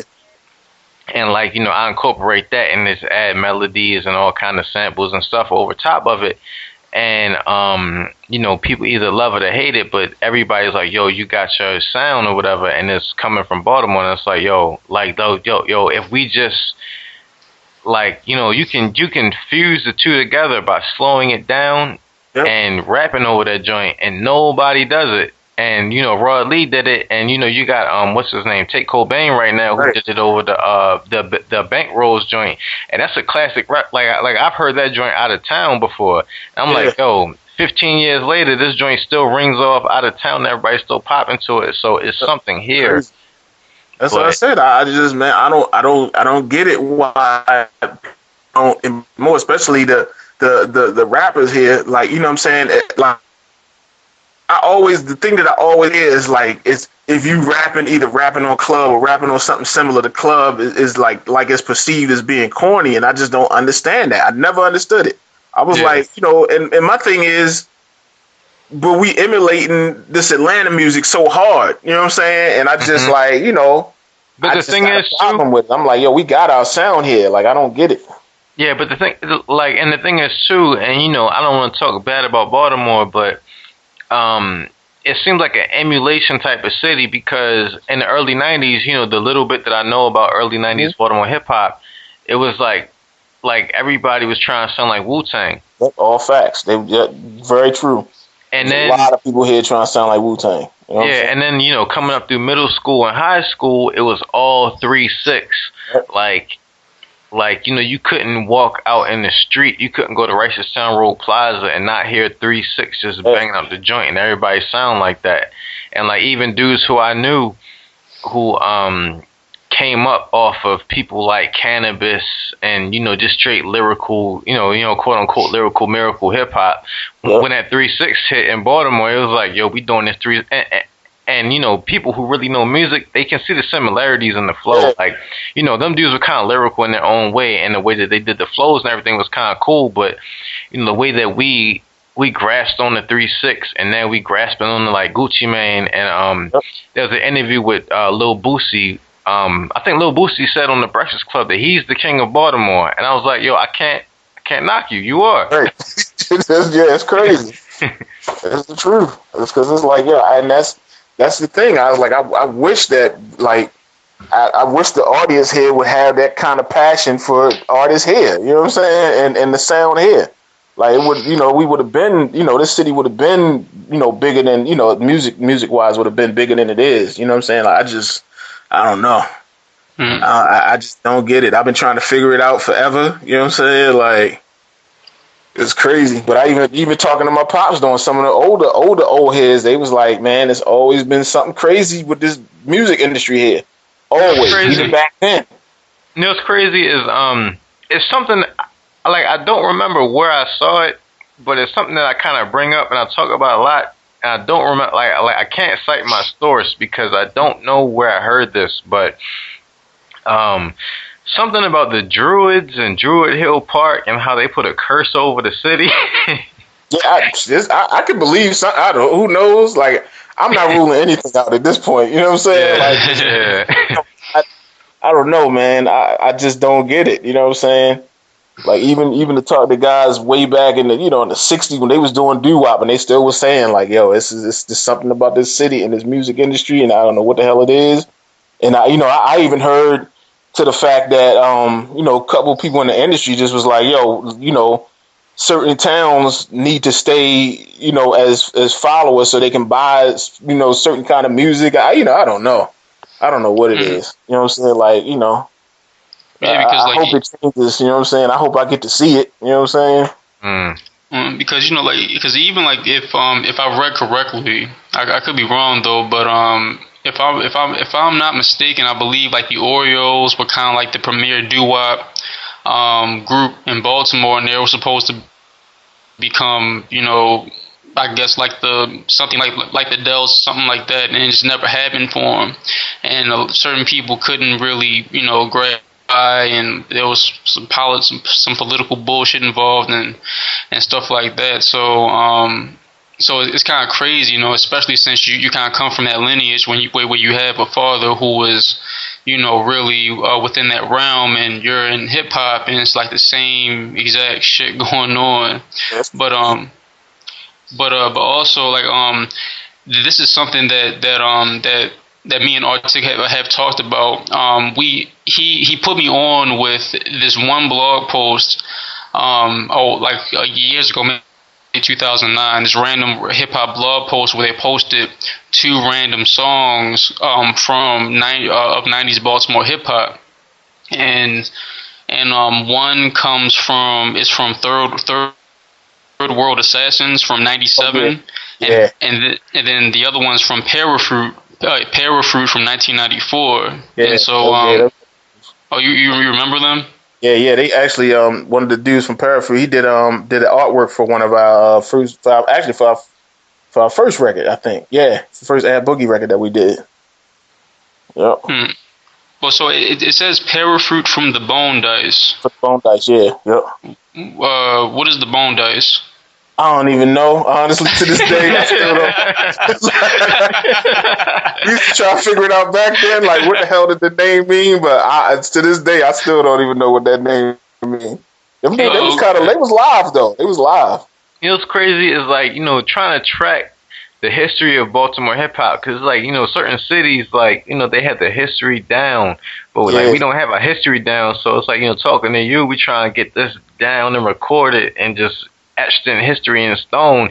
But it's like the records, just the record keeping of it hasn't been as great in the city. And when you talk to people like such as yourself, we have a rich history musically that is just overlooked. And I do think that one thing that we do get looked at for is the R&B, because we've been kind of popping on the R&B level a lot. R&B been jumping for years, you know what I'm saying? Like that's the one good thing, you know what I'm saying? And like, that's been one of the shining moments here. But just as far as hip hop goes, it's kind of hard. I mean, I honestly would say, like, like I said, we could talk, offline or whatever. We just gotta figure out the time, because it's really all in the basic start of it is with the vinyl. You know what I'm saying? Mm-hmm. It's more there, but it's, as far as the 90s go, most of the dudes that was making noise, almost all of them had vinyl records out. You know what I'm saying? And then in the 80s, there's dudes that's still around that have the cassettes of a lot of that stuff that was going on. Like it's around. It's just a matter of finding it and and getting it and putting it all together. But it's definitely there and it's around, and it really needs to be documented. You know what I'm saying? Like, because it's insane, and that's a big part of it is a lot of people just don't know the history. You know what I'm saying? They don't know what was going on back then. You know what I'm saying? Yeah. Some people don't even think that it was even hip hop going on back then here. You know what I'm saying? Yeah, and like we had a rich history of that even before, when people was getting on from DC, you know what I'm saying? Like, there wasn't a lot of rap going on in DC. It was mainly go-go, you know what I'm saying? And then they came and surpassed us with, with their MCs that started coming out, you know what I'm saying? And now it's like, we get left, you know what I'm saying? Because nobody really knows the history. That's one thing that, when I went to Howard in 2005, it was like, you know, the time when Wale he put out his first 2 mixtapes that were, you know, on a local level, and he had the Dig Dug record and he had the joint Roll with 100. Ain't nobody wanted that joint. Yeah. And you know, I kind of felt a certain type of way because it's like y'all came down the East Coast, like y'all came to started in New York, birthed in New York, that's the Mecca or whatever. Then you come to Philly, then you just skip over Baltimore and go to DC, and I'm just like, yo, what? And it's like, yo, I know so many dope groups and people and stuff, you know, even myself and everything. Like, you know, we've had so much different type of things that's going on here, and you know, different conversations I've had now with different people is like, you know, now it's Baltimore's time to shine because of, you know, the riots and all the stuff that we get in the media and everything.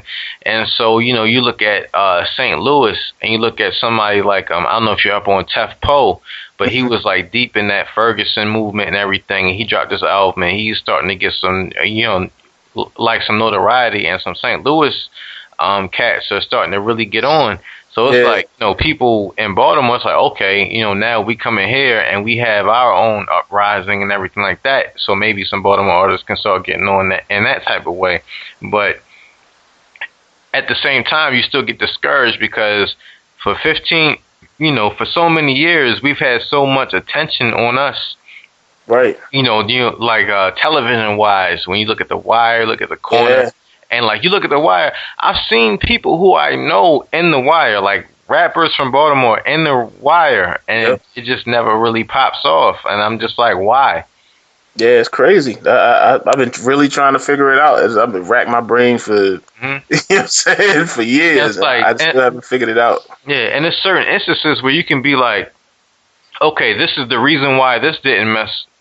Or like, you know, this is the reason why this particular situation didn't pop off, but you know, for the whole of the whole city, and it's like, you know, now, I guess when you look at somebody like Tate Cobain, who came up and he did the Bankrolls joint, and now he signed the 300. I was curious to hear your thoughts on that. Oh, I mean, I love it. You know what I'm saying? Like I said, I put up a post, you know, of him the other day because I'm like, yo, I'm all for whoever's coming out of here. You know what I'm saying? I wasn't even up on, like, I didn't get up on a lot of these dudes until, you know, I'm an older cat now. So, you know what I'm saying? My homeboys, they kids is like 16, you know what I'm saying? So I actually got a chance to do the DJ. And I don't even DJ these events, but for my homeboy, I did it. I DJ his daughter's Sweet 16 party. Mm-hmm. And so I'm like, you know, trying to do some research on, you know, who the kids listen to. So I crammed in like a week all of these dudes from here that's making noise, and I'm just listening. You know what I'm saying? I'm just getting all this music and stuff, and I'm like, damn, I had no idea who these cats was. You know what I'm saying? But you know, I'm all for pushing. You know, the next generations, trying to get them the knowledge of, you know, of what I learned and all that stuff. So you know, it's whatever, because that's how you got to be in order for something to happen. You know what I'm saying? Because I think for a long time, you know, even especially in the club world, my generation in the club world went against the Black Stars and them dudes a little too much. You know what I'm saying? Because it didn't sound the way that we did it. So, you know what I'm saying? So I think that would have been a little bigger had we pushed them a little more and gave them the knowledge that we had. You know what I'm saying? So I'll make it a point to, you know, whatever I can do for any of these dudes is whatever. You know what I'm saying? Yeah. And like now I guess club music kind of falls under the EDM category. Yeah. And you know, certain people, like, it's kind of weird the way, because everything is based off categories and putting you in a box and things like that. And it's like, you know, it feels like to me, if you want to make it in the club world, you gotta kind of like go EDM with it, and you know, I guess trap music. I mean, it was dubstep, but now it's like you know, the kind of trap music thing. And you know, when I hear it, I'm like, yo, this is what we've been doing for you know, since I was you know, in middle school. elementary school, and it's like, yo, this is nothing new, really. And it's just crazy how we just keep getting overlooked like that. It's man, it's ridiculous. Like, it's just, I mean, that's why I said I hope that, this generation of dudes, like, I hope somebody got to, break the ice. That's all. That's really all it is. Like, and then I think it'd just be a floodgate because everybody is, there's a lot of talent here. And like, one thing with you is, you rock with Mully Man, right? Yeah. And Mully Man, he's a good, like, like I remember my encounters with him back in the day. I think he moved to Atlanta, right? Yeah, he's down in Atlanta now doing his thing. Yeah, and he's a good dude. He put out good. I remember back in the day on Strictly Hip Hop when I first heard the M to the U to the LY, man, like that joint and everything like that, and just coming up to when Jay-Z said I go harder than Baltimore, and then he flipped the joint and everything like that. And how and then he did the mixtape with Who Kid, and you had a lot, if I'm not mistaken, you had some influence on that. Yeah, I did. I produced Harder Than Baltimore. I mean, I produced like we linked up probably like I want to say 06 or something like that, and then we just started making joints, you know what I'm saying? And we kind of formed a, alliance, me, him, and my man Unbelievable. And we just, we was basically the two main producers for him from that point all the way through all those other projects, you know what I'm saying? Even to now, I'm actually working on a new project with him now. Okay, that's what's up, man. He's still doing his thing. Yeah, so we definitely, so, we made some good strides. We had a little run on MTV Jams, and, it was a lot of stuff going on. That Who Kid party, that party was crazy. That was that was slick. That was the party for the mixtape. Oh yeah. No, mixtape too. I forgot all about that. Yeah, so that was dope. So yeah, that was. I mean, there's been some dudes, man. And all these dudes still talented. They still crazy. You know what I'm saying? I was listening to some Boss Man stuff the other day. I'm just like, yo, dumb nice. You know, like it's still, Scar, and I mean, it's so many people that just get overlooked, and it's just like we gonna keep pushing though. That's for sure. That's what I said. Now I'm just in a position where now I'm just trying to do my thing, but I'm definitely trying to lend whatever I can to whoever need it. You know what I'm saying? Like, so we can make it make it happen. Yeah, like one thing that I was and I think we both were shocked about is how looking you up. It's like, it's not a lot of interviews with you and stuff like that. And, we're like, you're one of the dudes who like started everything, in terms of hip hop, club music, whatever in Baltimore, you're one of the dudes to talk to. So we're like, we got to get Booman on the podcast. We're going to get our podcast popping. We're going to get into Baltimore, the history and culture and everything like that. Like, we got to talk to Booman. And it's like, even that gets, that aspect of it, just legendary status, it gets kind of overlooked sometimes. And it's just crazy to me. Yeah, it's something with this city that that I definitely want to fix. You know what I'm saying? Like this is definitely a good thing though, because like you said, people have to know the history and just be aware of exactly what's going on. You know what I'm saying? That's why it's good y'all got this podcast and stuff like that, because it's like we got to start documenting this stuff, because that that's a big part of it. You know what I'm saying? A big part of it is having hard copies of what went on, when it went on, that kind of stuff. That's why I said a lot of this, especially with the Baltimore hip-hop and with the club music, it's, if you start with the vinyl, then that's a good starting point. You know what I'm saying? And then you can, kind of travel backwards and forwards from there. But, the hard copies of that vinyl is always going to say, all right, this was these people, then they had their people, you know what I'm saying? And you actually, and everybody's still around. You know what I'm saying? That's the thing. Like, it's a few people that might might live out of town or whatever, but mostly all these people still reachable. You know what I'm saying? We try to interview everybody. Yeah. That's nothing. We can make that happen all day. Cause I'm pretty much good. I came up around, everybody. So, we can definitely make that happen. That's what's up, man. Definitely. Yeah. And we would definitely appreciate that. And, coming from the, I guess coming from the vinyl aspect of it, one question that I had, like, were there vinyl pressing plants here, or like, how did that whole situation work? Oh yeah, it was none here. We used to either use, it was a spot, I think it was like outside of Philly called Disc Makers. Mm-hmm. They were popular because they were a little more commercial. And then you had I think they were called Europa Disc. I forgot where they out of, and then it was a spot in Miami too that they used to press up stuff. We used to actually get like the little dub plates pressed up there. You know what I'm saying? Like I used to, when I like was rolling around with the hip hop groups I was dealing with, I would go and you had to pay like $40 or $50 or something, but you could get those real thick dub plates. But I used to like to do my shows. I never liked to use DATs and all that stuff. So even if we didn't have the vinyl pressed up, I would get dub plates pressed up by the instrumentals. So I can still do our shows live on the turntables. You know what I'm saying? So I don't remember any spots here that did it locally, but it was definitely like 3 or 4 major spots where everybody would get their vinyl pressed up. You know what I'm saying? But I know Disc Makers was real heavy, and I know Europa Disc was one of the big ones. And they were definitely like the main, some of the main spots. So keeping with the whole idea of vinyl, was Eternal Corporation a label in Baltimore in like the mid-90s? So Eternal Corporation?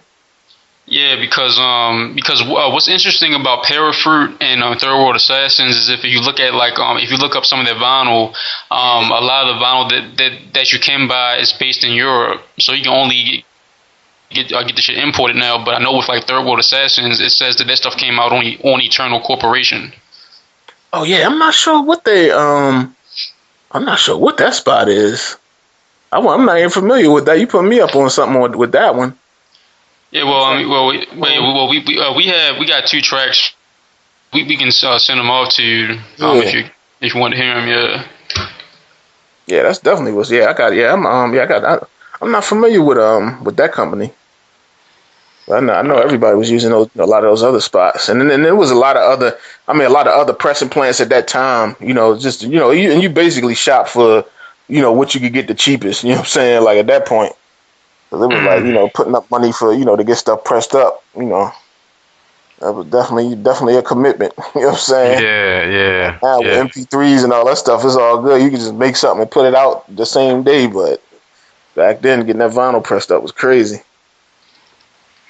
Do you feel like in terms of hip hop and club music in general, like in the city now, do you feel like with the advent of new technology, it makes people who aren't necessarily as talented shine through, or like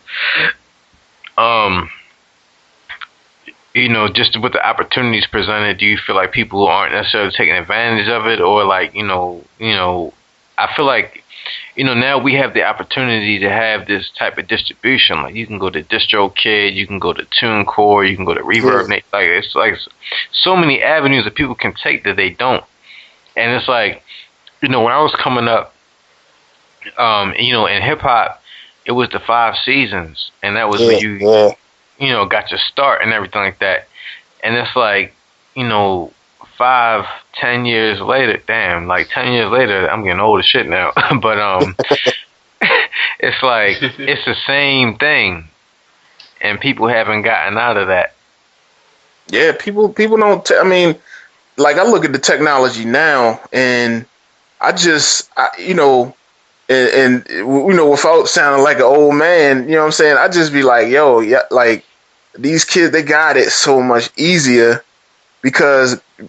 Like being an artist back then was a commitment monetarily, number one, because, we didn't have, you couldn't record into your laptop and all that. Like you had to actually make a commitment of paying some engineer, go in a studio, you know what I'm saying, and record. And, like our first couple studio sessions, they straight got us because we didn't know what we was doing. So we was going in with a stack of records and coming out 5 hours later and only had one beat. And it didn't even sound like, what we wanted it to sound like. Not even record no vocals or nothing. You know what I'm saying? So it was just like, and you look at that kind of stuff, and then you had to actually put up your money to get the vinyl pressed up. Now you can basically wake up at 12 o'clock, record a song by 1, make a cover, make your artwork, put it out, go through the channels, and it'll in a day or two later it could be up with a video shot and everything. You can do all that within a day or two. Yeah. And have it everywhere. Your video, your song, it can be ready to be sold, all that shit. You know what I'm saying? All in that little bit of time frame, that can all be done just like with a snap of a finger. You know what I'm saying? And so, like, I just be looking at people like, yo, you just not taking advantage of the stuff that you have. And mind you can get this all across the world. You ain't got to send out no mailers of vinyl or cassettes or CDs and nothing like that. You can get that and get it to everybody. You know what I'm saying? It's people just not taking advantage of what they got right in front of them. You know what I'm saying? Like, it's kind of crazy to me. Yeah, that's like, yo, you got options. You got those options, and you got everybody and their mother DJing now, so you can get it to everybody. You know what I'm saying? Like, you just, it's just, it's kind of crazy. Yeah, and it's crazy Facebook because and all this social networking, and I wish we had a lot of that stuff back then. We'd be filthy rich by now. Yeah, because like I be thinking like now like now that we're doing the podcast, when I was coming up, if I would have your phone number, it would have been a big deal, that would have changed my life back in the day. And now I can just hit you up on Twitter, and like now we're doing this interview, we're having a conversation. And it wasn't like that back in the day, like, and like me, I'm 28 right now, but it's like, I kind of came up in the transition of the things, and I kind of got like the difference of, what's going on now and what's going on then, and it's crazy because we talk about certain people. And it's like now you can just hit them up on social media and they be like, "Yo, BB, go with this." Like, yep, and they'll answer, and and you can, and it's crazy. Like, it's just like that. Like, you can set up, you can do. I mean, people do everything now online. You know what I'm saying? You got conference online, video conference, and then you can conduct business. You could, you could do everything. You can record with somebody that's on the other side of the country, or whatever. Like, it's all wide open. You know what I'm saying? That's what I'm like, that's what I say. I love it. Like, some people, when it, went against the technology and all that stuff, like, especially when, like, stuff like Serato came into effect, you know what I'm saying? Like, I was one of the first cats that had it when it got hit. Well, like, my homeboy was probably, I'm going to say the first dude in the city who had it. My man, Cutman, Lord Kasim, used to DJ for Master Ace. And he put me up on, and he, like, I went to his crib. He was like, yo, I got this shit. He was like, man, I seen this program. He was like, yeah, I didn't even, when he explained it to me, I didn't even really get the concept of what the hell he was talking about. I'm like, yo, I don't even understand what are you saying? Like, you're like, yo, you can mix with the laptop. I'm like, yo, I really don't understand what you're saying. So I went to his house and I saw, like, he's a trick DJ, like a battle DJ. And I saw him doing all these battle tricks, and I'm like, wait a minute, but this is coming, the music is, you coming from the MP3, like, this shit was insane to me. You know what I'm saying? I was like, yeah, this technology shit is crazy. Like, we come from the era carrying, you got to go to a club, you taking like 7-8 big ass crates of records, and it's ridiculous. Now I just pack, throw something in my backpack. You know what I'm saying? Like, a lot of gigs I do, controller. You know what I'm saying? Like, it's crazy.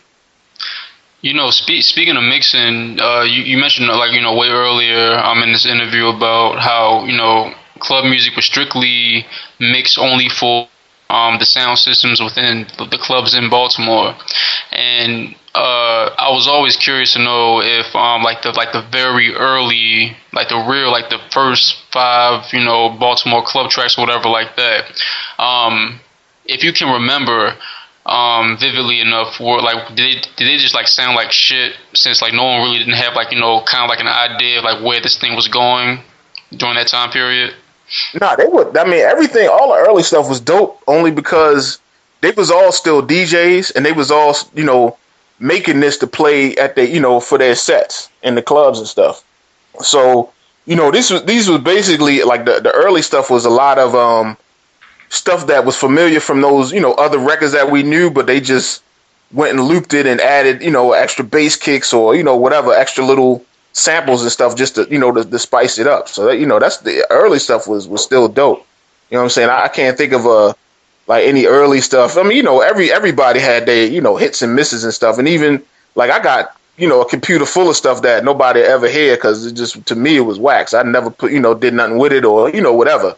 You know what I'm saying? So that was, but, it was like that, all the early stuff, it was still all, because it was all, the thing is, you still, whatever you did, you had to make sure people was going to dance to it because they, they would let you know. That, that's the thing about, presenting that music in that way. Like, it's no time to be like, you don't have time for people to form opinions. It's like, I make something, I take it to the DJ or I'm play it, and I'm going to know right away whether it's hot or it's not. You know what I'm saying? And that's the thing, that's the thing about. And so, oh no, go ahead. And so I guess like kind of going back to the divisions between East and West. So like when Baltimore Club like starts rising like in like let's say like early 90s to mid 90s, and they're starting to get like some type of radio play. Let's say if you're like an East Coast cat and you go to a club on the West Side, well, would there be like certain people like that may say, "Oh, we're not playing your shit because you're an East Side dude"?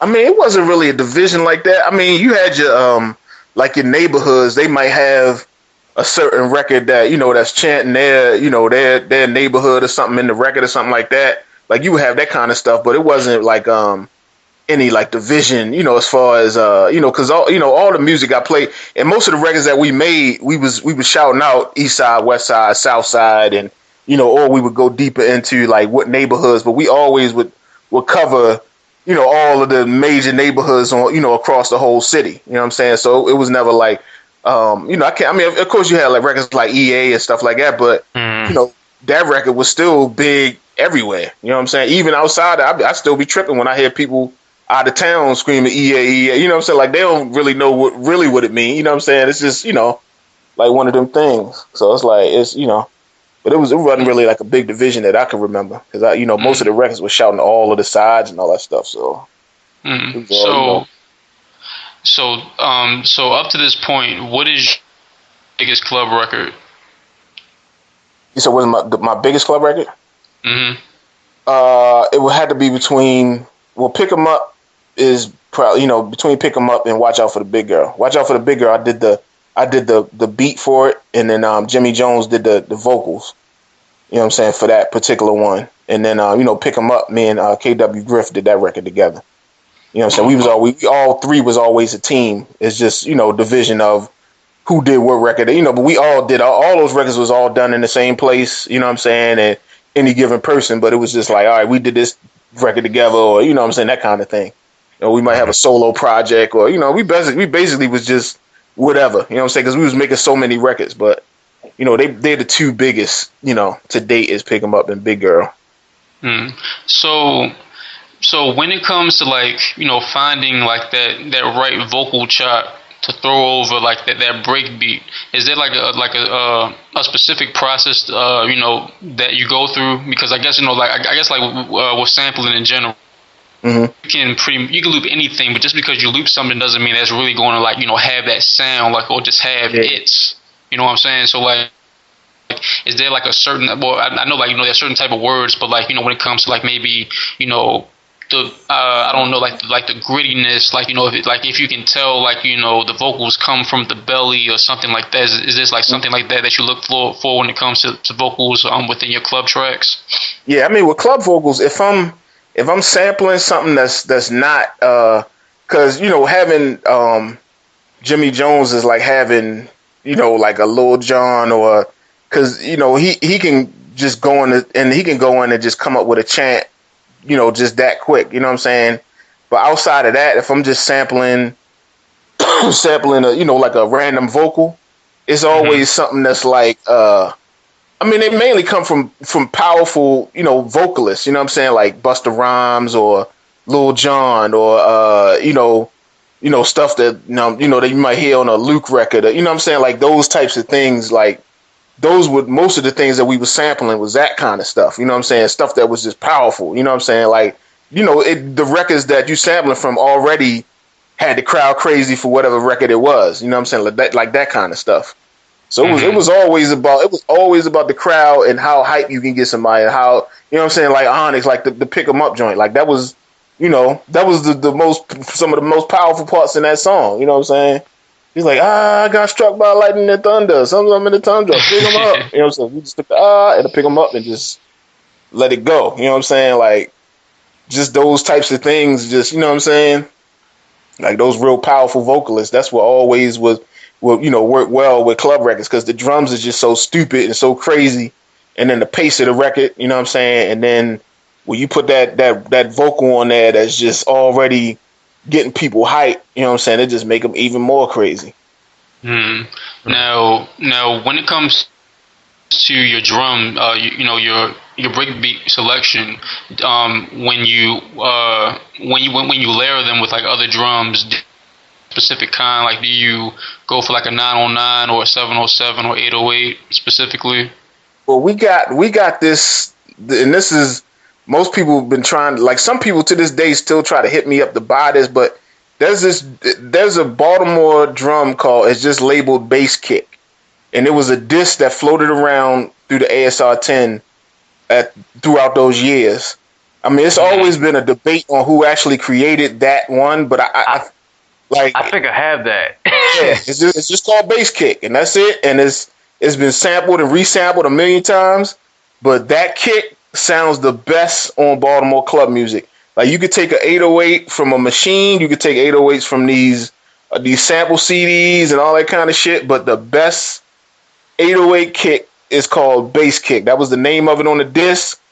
I know I can't remember where the hell I got it from or who I got it from. I know that my man Lab Tech 1, his one of his people's had something to do with that kit. You know what I'm saying? It was a kit that it started out with just everybody was using that kit, and once it started getting traded around, that was it. And we started using it in the club music, and then after a while, everybody started sampling it. And to this day, you're gonna find that in most of the Baltimore club music. You know what I'm saying?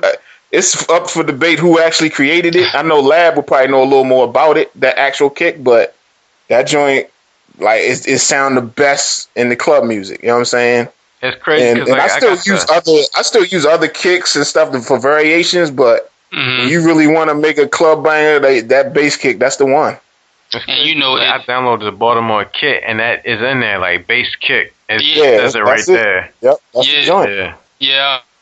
I mean, I had that too, but it's crazy that that you say that, like if you really want your shit to hit, you gotta go for this mysterious bass kick. But then it makes a lot of sense, since you're saying that this has been passed around, like the CD has been passed around for years with this bass kick on it, and since it was during that time, of course it was obviously built around being like that perfect drum kick for the systems throughout all the clubs in Baltimore. Yeah.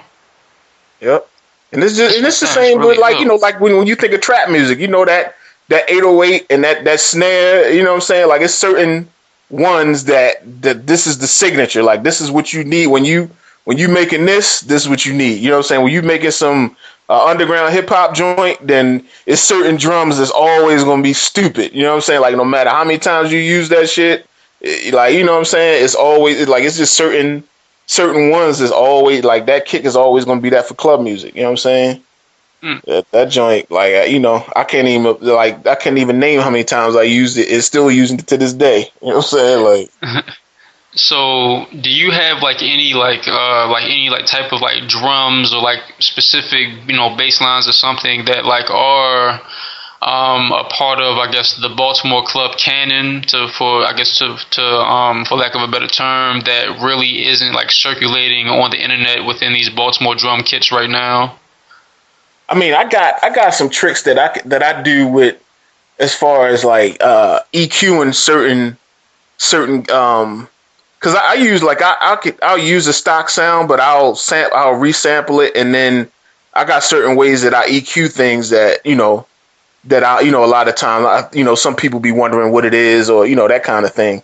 like I like to play around with EQing, and I also like to play around with layering a lot of drums in different ways, and it'll sound like it's one loop, but it's really more than that. Like that's why a lot of people can't get a lot of the stuff that we did, because it's like, no, it wasn't just one loop. That was a lot of different little bits and pieces, and it sounds like it was one, just one continuous loop, but it was more to it than a lot of people think. You know what I'm saying? So that was a lot, because a lot of people, especially in the last, like maybe 10 years or so, like when it started getting popular, and all these pop groups and stuff started trying to, like emulate the sound, they would just take the one kick and do the, the one pattern, and then say, oh yeah, this is a Bmore track. Like, nah, that's bullshit. What you doing? That's, like it's way more complex than you think. You know what I'm saying? It's not, people just think it's just that kick pattern and you just say a little chant and that's it. You know what I'm saying? But it's like, nah, it's deeper than that. You know what I'm saying? Yeah, it's that you say that because I'm thinking like back in the day when I was like 11, 12, and I remember Raw Lee shit when it came out. I think like the first, I can't think of the name. I know it had something to do with like 9 o'clock something, but it was like the CD cover, like with like if you flip it to the back with like the track listers, he's like kind of like sleeping on the table. Yeah. And I pictured that like like that type of sound than like yours, and it's like a distinct type of sound, like the way like the drums are kind of like spaced out and stuff like that, and things like the drums just sound like a bit more fuller, and then you come like to I guess let's say like the second or like maybe third generation of Baltimore club music, where you have Black Star and and other people coming up, and that shit is like more bare and like kind of rough and more like grimy with the gunshots. It's so just because we were like I said, our influence was more heavily from the house music and the hip hop. So we I just think the way that we layered stuff is different. You know what I'm saying? Like because I know personally, I still to this day when I make a club joint, I add a lot more stuff that even if it's just a hint, it might not even be that high in the track, but it's enough to make a difference. And you feel it. You'll feel it in the club. You know what I'm saying? You'll feel that difference in the club. You know what I'm saying? And just layering the bass kicks and stuff like that. And one thing, like like when you're doing hip hop, a lot of times, you're dealing with a certain type of song structure, which is 16 bar verse, 8 bar hook, rinse and repeat, 3 times, and you got a song. Is there like a type of structure to club music that people might not know about? I mean, that's a really good question. It is a good question. It's more of a feel, like it has a lot to do with coming from a DJ standpoint of when you playing a record, like the record could be a dope record, it could be a dope 5-minute record, but you're not gonna play all 5 minutes of any particular record. So making kind of structuring club music is like you got to kind of give it parts, enough to get their attention, bring them up to a certain point, drop them back down. You know what I'm saying? Like it's kind of all based on, it's based on people that, for me anyway. And I know that the generation that, like that's why I said a lot of the dudes that kind of do stuff now, I can listen to it and tell that they never really been in clubs. They kind of making it for the structure of maybe like radio or the structure of somebody listening to it in a different way.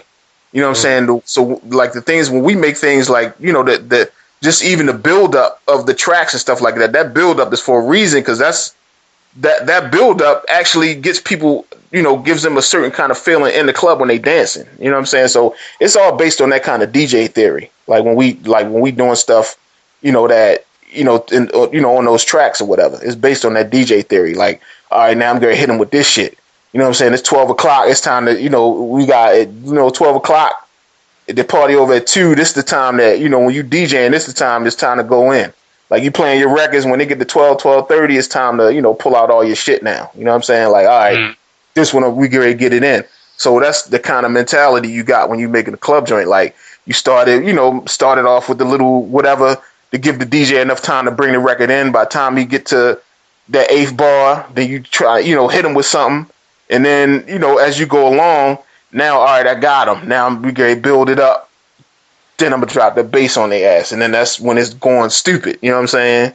And that's that's basically how it is. Like it's, but even the younger generation, they get it too. Like what I'm saying, when they like even the dudes that do a lot of like the gunshots and all that kind of stuff, they know when to bring those parts in to when those dudes is dancing to what I'm saying, like, oh, this when they get ready, this the part where they get ready to go crazy.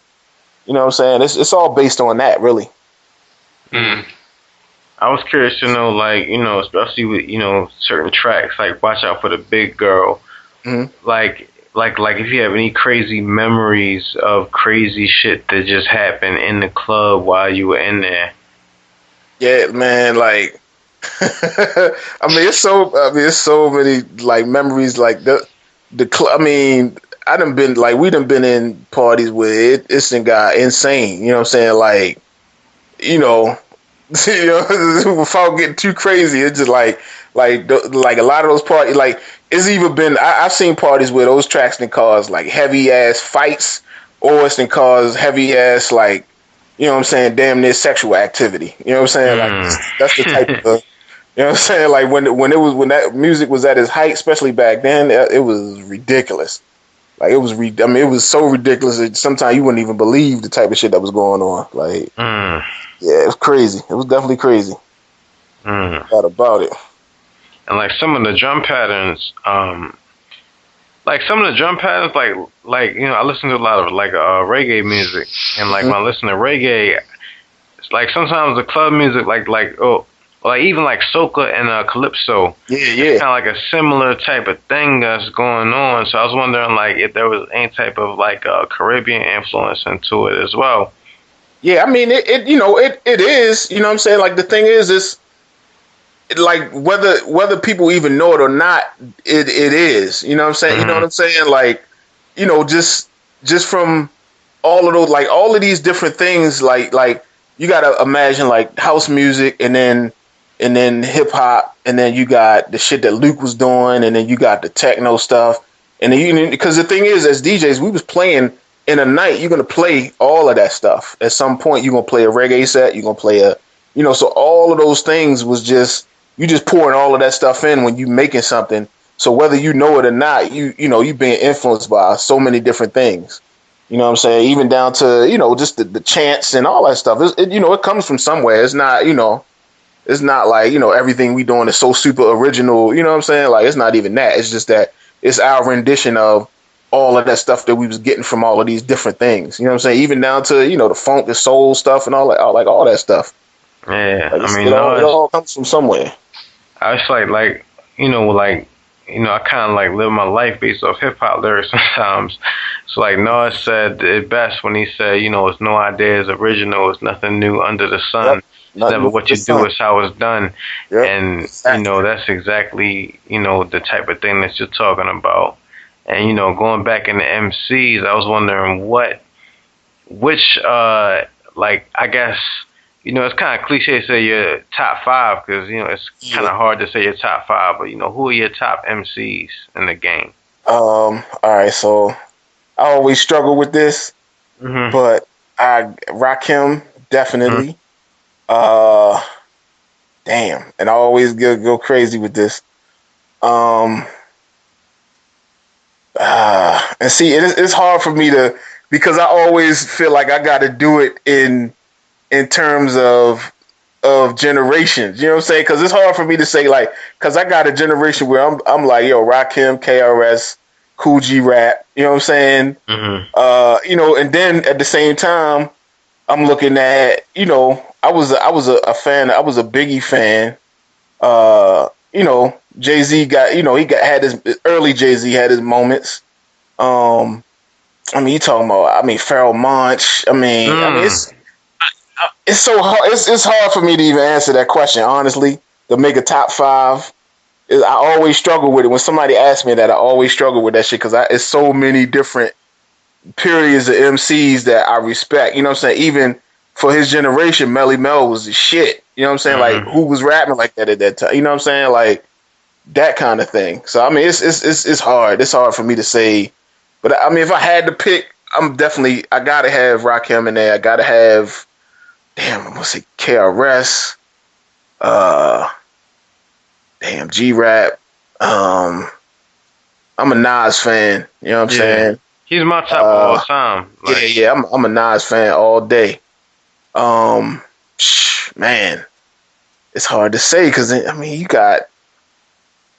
Damn, it's tough. It's tough for me. Yeah. Pick a five, but it's somewhere in that realm. You know what I'm saying? Of those that caliber of MC, like a Rakim, a Nas, KRS. You know what I'm saying? Somebody that's really saying shit that really, put an impact on the game with the, lyrically. You know what I'm saying? Not just about being a superstar and all that kind of shit.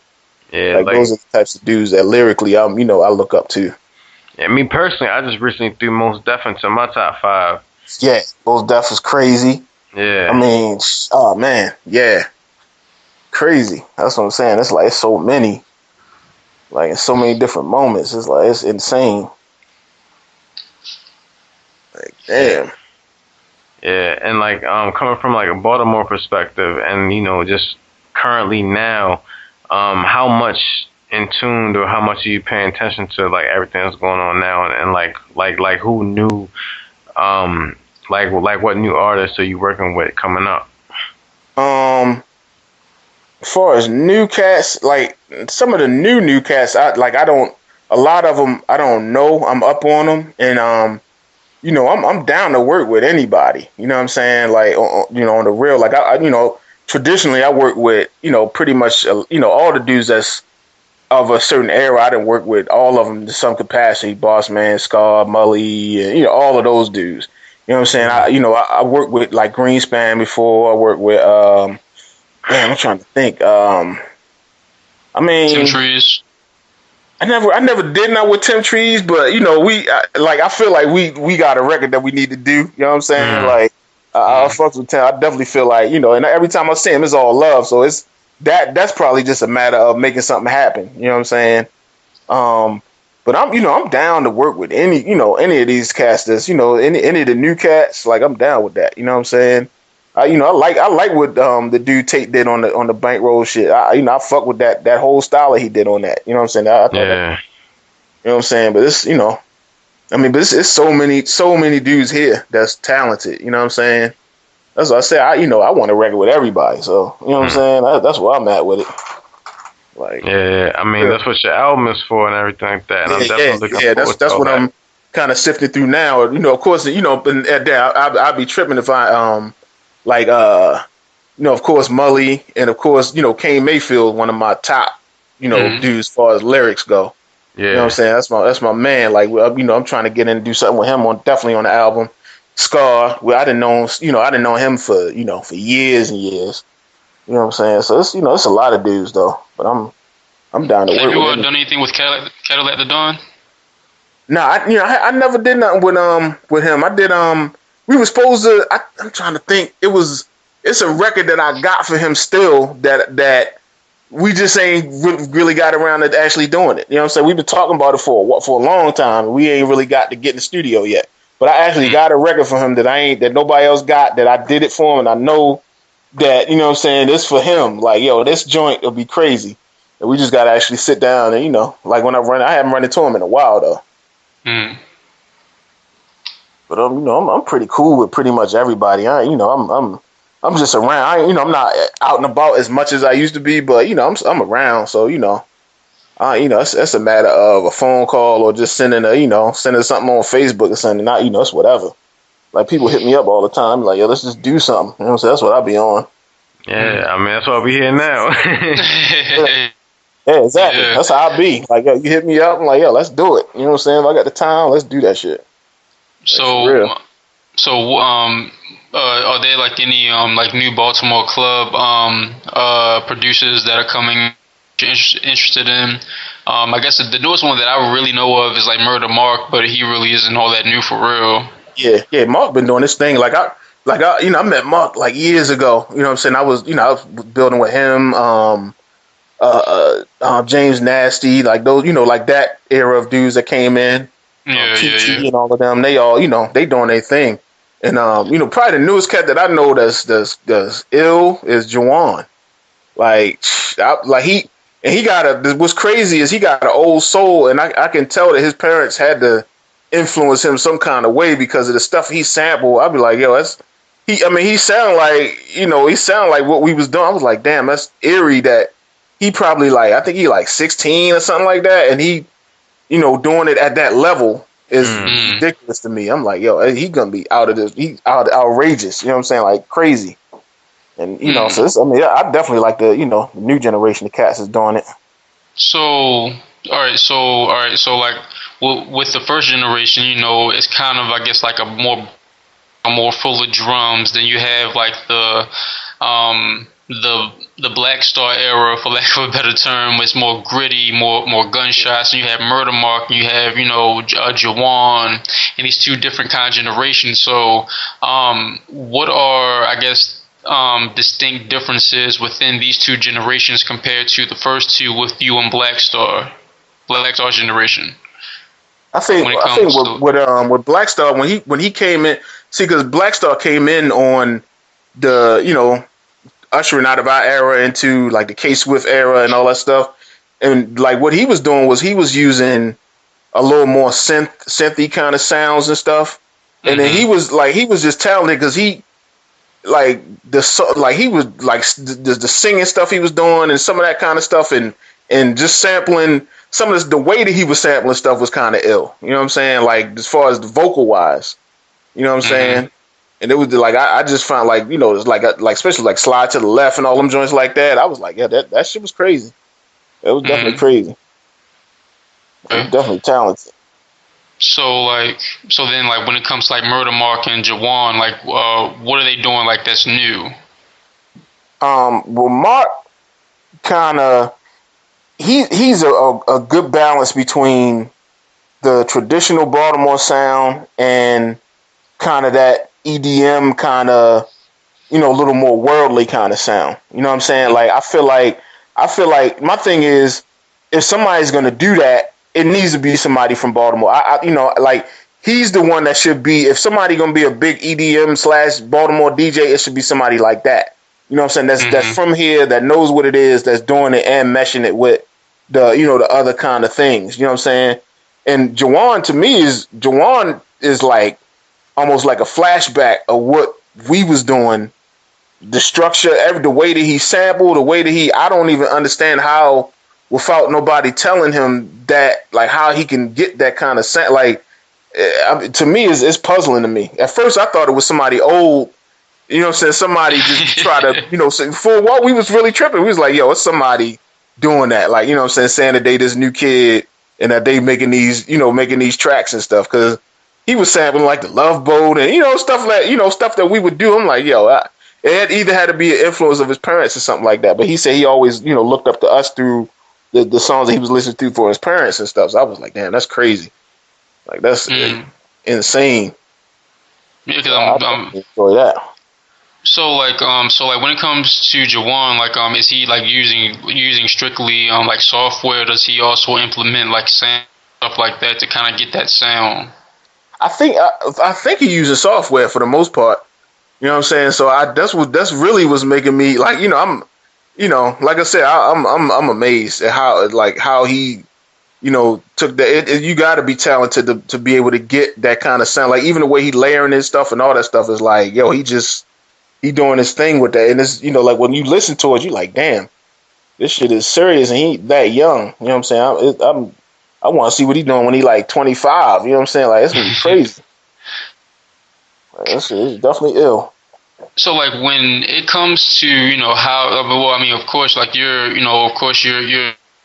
in these circles, so you're gonna hear about these people. But is Baltimore Club still like, if like I don't know, like if like that next big thing coming out of Baltimore, just coming out of the scene, is it still like underground to the point that you can really only find it in clubs, or is it more of an internet thing now, or like more hearsay still? Yeah, I mean, well, now I think that it's it kind of regressed back to being a for the most part a local thing outside of people that kind of taking the sounds and taking bits and pieces of it and making their own like pop hits and that kind of stuff. But I think that there's a resurgence coming, because what what we trying to do now is we're trying to like what to me what never got brought to the forefront was the fact that like everybody just feels like if it's a certain BPM that if it's we'll say this the hood feels like if it's a certain BPM that it's got to be corny, and we're about to change that. You know what I'm saying? Like I'm that's my goal is finding artists and finding rappers and finding everybody to do some of the most grimy shit on a club record. I'm gonna show them how to do it, and we're gonna do it in a way that you're not gonna really think of it that way. Like I'm trying to change the perception of it. You know what I'm saying? Like I did it. Like I did a record maybe like a year and a half, 2 years ago with Comp, the joint called Walk On By that is gonna give you a glimpse of exactly what that's gonna be. You know what I'm saying? And when you hear that record, and I used the old, the Walk On By joint. It wasn't the Isaac Hayes one. It was like I forgot what the Dionne Warwick. Oh, okay. No, it wasn't. No, one Dionne Warwick. It was oh shit. What was the damn name of the? It was a female. I can't remember now. I got the record in here somewhere. I'll tell you about it off air, so I can't remember the record, but I sampled that version of it and put it in a club joint, and then I later got Jimmy and Comp on that joint, and that to me that shit is crazy. And Comp rapping some regular Comp shit, you know what I'm saying? He not, you know, he didn't have to compromise himself. He ain't saying nothing that seemed like it's, you know, just a silly dance record and nothing like that. It's like, you know, I'm trying to get people to realize like you can be whoever you need to be lyrically. It's just that the BPM is pushed a little bit. And funny thing is, I have people that tell me, "Oh, well, we don't want to do that." But you rap into a trap record that's just half the BPMs of what the club record is. Exactly. So you can rap to it. You are actually rapping to it. You know what I'm saying? That's why it's like I hate when people tell me that. Yo, I can't rap to that. What you rap to a trap song? So what are you saying? You rap to the same pace, just double. It's the same thing. You can rap exactly how you rap. It's a difference between like 70 BPM and 130. Like you just dividing it by 2. Yeah, it's like, yo, it's, you know, that's what I'm trying to tell them, you know, but we gonna show them. We definitely gonna show them. And that's where like, and what we gonna put behind this is gonna be insane. So it's about to be you know, we about to have some fun now. And all these people, I'm gonna show them exactly what it is. I ain't gonna lie, I got some records to send you. That's probably like you know, I definitely want to get your opinion on the records I've been working on and stuff like that. Yeah, let's do it because that's where it's about to go. You know what I'm saying? Because the thing about it is like club music never got to where it needs to go. You know what I'm saying? As for what it is for Baltimore, you know what I'm saying? Like it went out and you know little people took bits and pieces of it and all that stuff, but it never came through as a movement for what it is with artists and, you know, and singers and all that stuff. Like, that's what we trying to do. You know what I'm saying? Bring that whole vibe to it. So it's like, even with the slowed down versions of it, it's the same type of thing. You know what I'm saying? Like, we trying to come through with a whole culture. And, like, that's what we about to do with it. So it's definitely about to be crazy. Now, when you talk about like slowing it down, like in some rap, I think like the key song that kind of comes to my mind is the old joint that Boss Man did back in the day with Roy Lee, right? Like the yep. That's the joint right there. So like is it like a way to pinpoint like the first like Baltimore Club producer who like said, "Oh fuck it, we're just gonna slow it down so people can rap on it" or something like that? We actually a bunch of us did records like that. I personally did that record Yo Yo Trav. I did one with that. I did one with it was a record called Ghost in My House. I sampled that and slowed it down a little bit. And I know Lab Tech had one. I know it was a couple people that had joints that, you know, where they kind of slowed the pace down on it. And, you know, it didn't get super attention, but you know, it did what it did.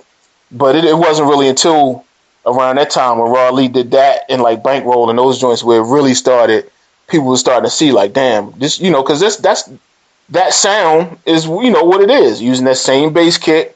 You know what I'm saying? Like that's when people stop fighting that, I feel like that's when we really gonna get where we need to be in this city. That's my opinion. Because I tell people that all day.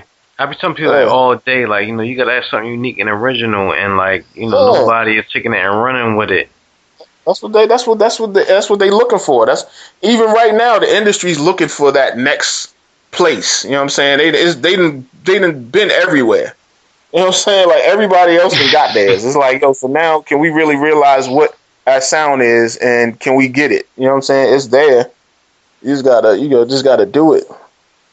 That's why I was happy when I saw Take got signed. I was like, hell yeah. That's why I put that post up that day. I was like, yo, people, you see all that stuff that everybody else doing, you see what's getting picked up. You know what I'm saying? Exactly. Like that's just what it is. And that was off of, I don't know if they even sold that. That was just off of DJ spinning it on mix shows and stuff and in the clubs. So based on what you just said about bankrolls, so bankrolls is considered a club beat. Because I was always kind of like on the fence with like, because I mean you can obviously tell that it comes from Baltimore Club, but it's kind of like always been like in between in my eyes, like kind of like the same with Smash's song from a while back. Like it's club, but it's not. It's like it's in between, like kind of like these hybrid songs that tend to pop off, you know, like like further beyond Baltimore to like other realms. Yeah, it's just the elements of it that you know that give it that, you know, the elements really give it that, you know, the fact that you know it's from Baltimore, just the from the sounds and stuff like that, and then the patterns of the drums and stuff where, you know, it's like, all right, this is just a kind of a slow down type of club beat. You know what I'm saying? And that's the thing. It's just, you know, it's you know, having those elements in there and having those patterns in there is just like, all right, this is what it is. Like you said, it's like a hybrid. And so in bankrolls, the beats of bankrolls, it has that mysterious ASR bass kick in it. Yep. It's in there. You know what I'm saying? So like, when you see like Raw Lee and, you know, you Raw Lee and I don't know who else, Black Star or, you know, or DJ Spin, you all come around. Do y'all ever like to sit around and just keep on talking about this? Got this damn bass kick. Yeah, I mean everybody know about it. You know what I'm saying? Everybody knows what it is. Everybody has it. So it's no secret to, you know, anybody in the circle. You know what I'm saying? That, you know, and everybody got, you know, everybody got it. If it's floating around, if you get any kit that says Baltimore, it's guaranteed that it's probably in there. You know what I'm saying? And that's the thing. And it's just at that point, it's knowing how to EQ it and knowing, you know, how to place it the right, you know what I'm saying, the right way. Because some people have it, don't really know what to do with it or how to use it or whatever. But it's just a thing. You know what I'm saying? Like it's like we got our own kind of, you know, kind of thing. You know, I kind of vibe with it the same way that, you know, in the 90s, that, you know, those New York cats, they knew exactly how to EQ those certain drums and stuff like that. They knew exactly what to do with them. They get that sound. You know what I'm saying? Like D&D Studios produced a certain amount of things. Like everything that came out of there was crazy. You know what I'm saying? Everything in that era when Rockefeller was doing stuff out of baseline. Everybody has their own kind of thing where it's like, all right, damn, this is what's theirs. You know what I'm saying? And we just got, you know, we got that. That's one of those things. And even the million different ways that you can chop sing. You know what I'm saying? That's another thing. Like everybody got that record, but knowing how to chop it the right way and do the right things with it is a different story. You know what I'm saying? Man, like that's a common record. Everybody, especially anybody that's an old school DJ, everybody got that record. I remember, you know, trying to chop Think, because, you know, I was like, man, I ain't going to mess with these packs. What I'm going to do is all myself. And so, like, the interesting thing about that is, like, it's a vocal sample that's kind of at the end of the loop. Yeah. And then if you don't want to get that sample, you got to chop another part of it and then sit back and make a whole nother thing. And when I discovered that, I was like, damn, like, these dudes was really on to something, because you got to really go in and do it. Yeah, when you really look back at it, it's like, yo, it's more of a science than people think. Like when they listen to the tracks, they sound real stripped down, but it's way more of a science and you can tell it is, because if not, more people would have emulated the way we was doing it. But they can't. Yeah. You know what I'm saying? They can't. I've been in the studio where people was asking about it and all that kind of stuff, and they can't figure it out. You know what I'm saying? And these are records that everybody has, so it's not like we got some secret stash of records that everybody using. Like, these are common records. You know what I'm saying? Everybody got that record at some point, you know. And these records, you can just pull it up on the internet and download it anytime you want. You know what I'm saying? So do you still go like to these records and like still go like do you still like go through them every now and again like to see if you can find like any like a little tidbit that you just never really caught on to? But I can only imagine that you've found everything that you're gonna find in that song by now.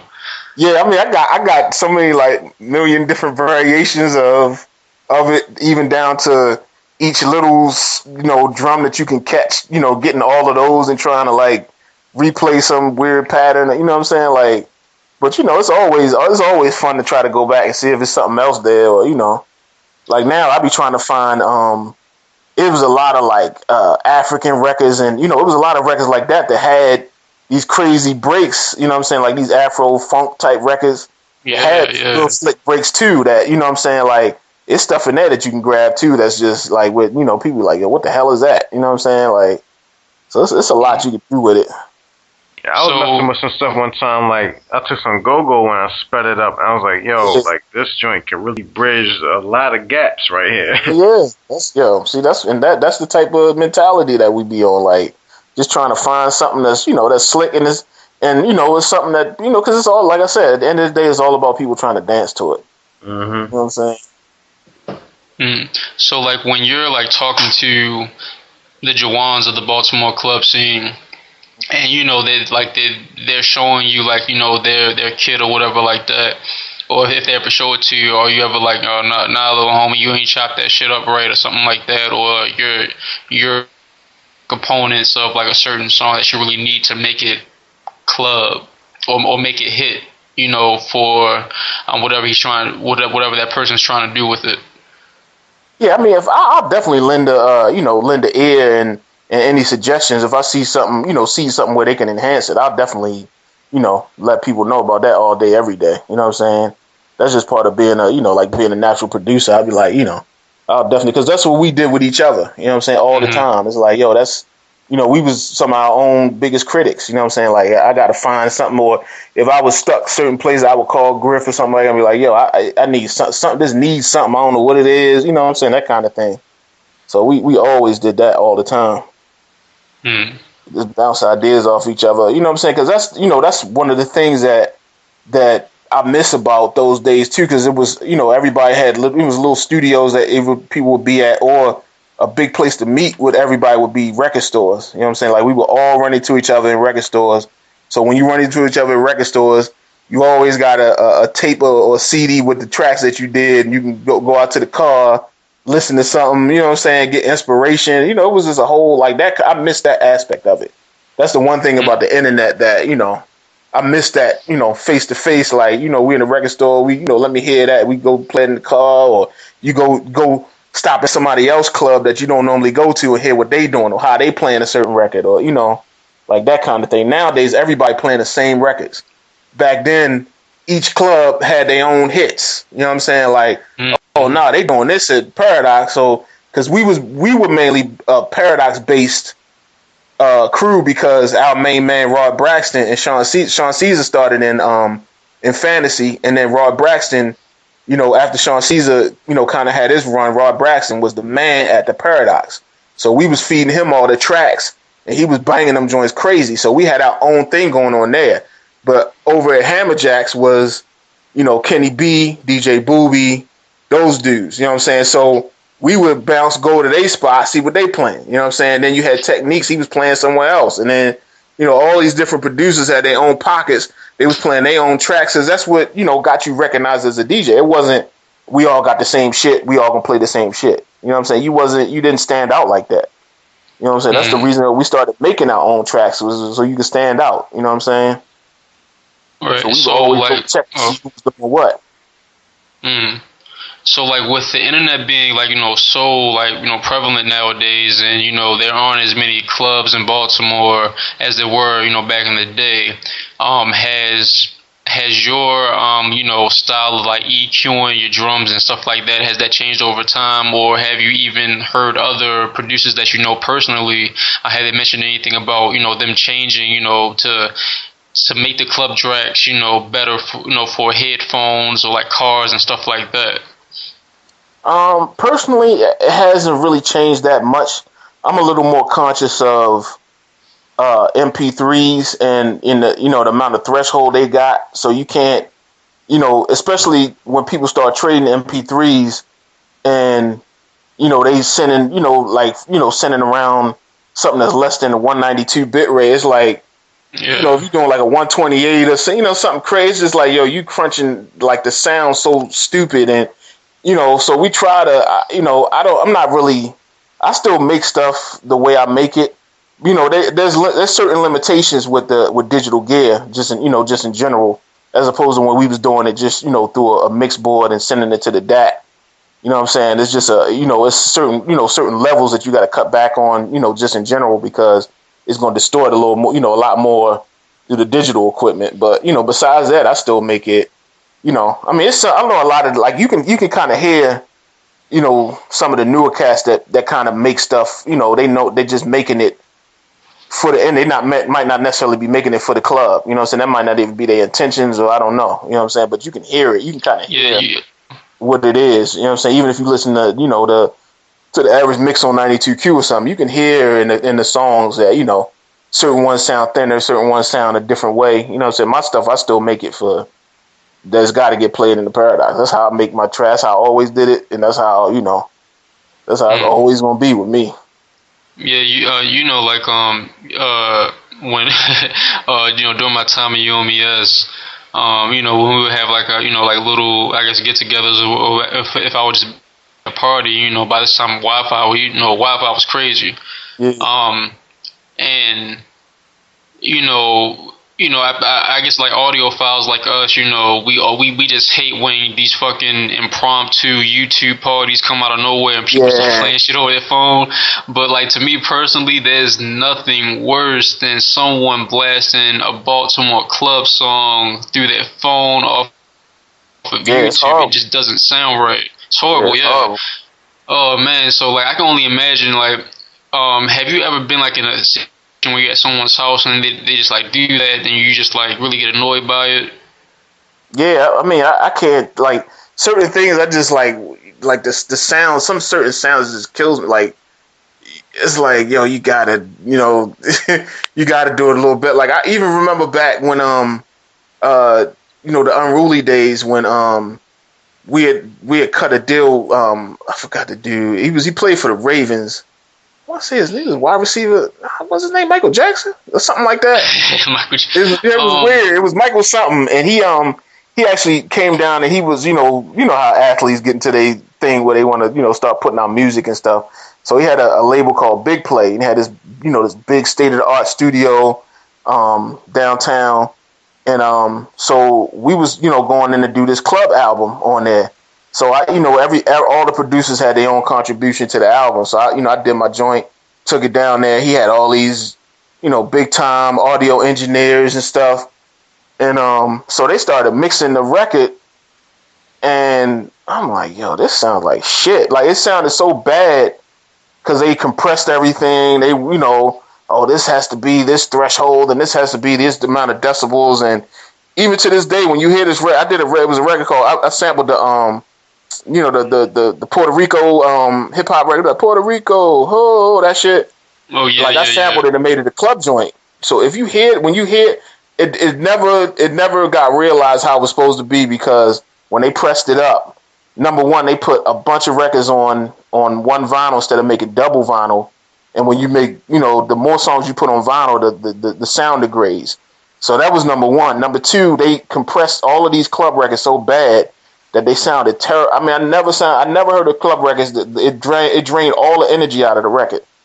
Like, it was no energy in the record. It sounded like, I don't even know what the fuck it sounded. It made me hate my own song. You know what I'm saying? I just was like, yo, this shit is terrible. Yo. Like, we got good little check from it, but that shit, to this day, it sounds terrible. I don't even think I even got a copy of it no more. Outside of the vinyl, I might have it here somewhere, but that shit was terrible. No, so you say Baltimore Club is like strictly like pretty much like a vinyl thing, but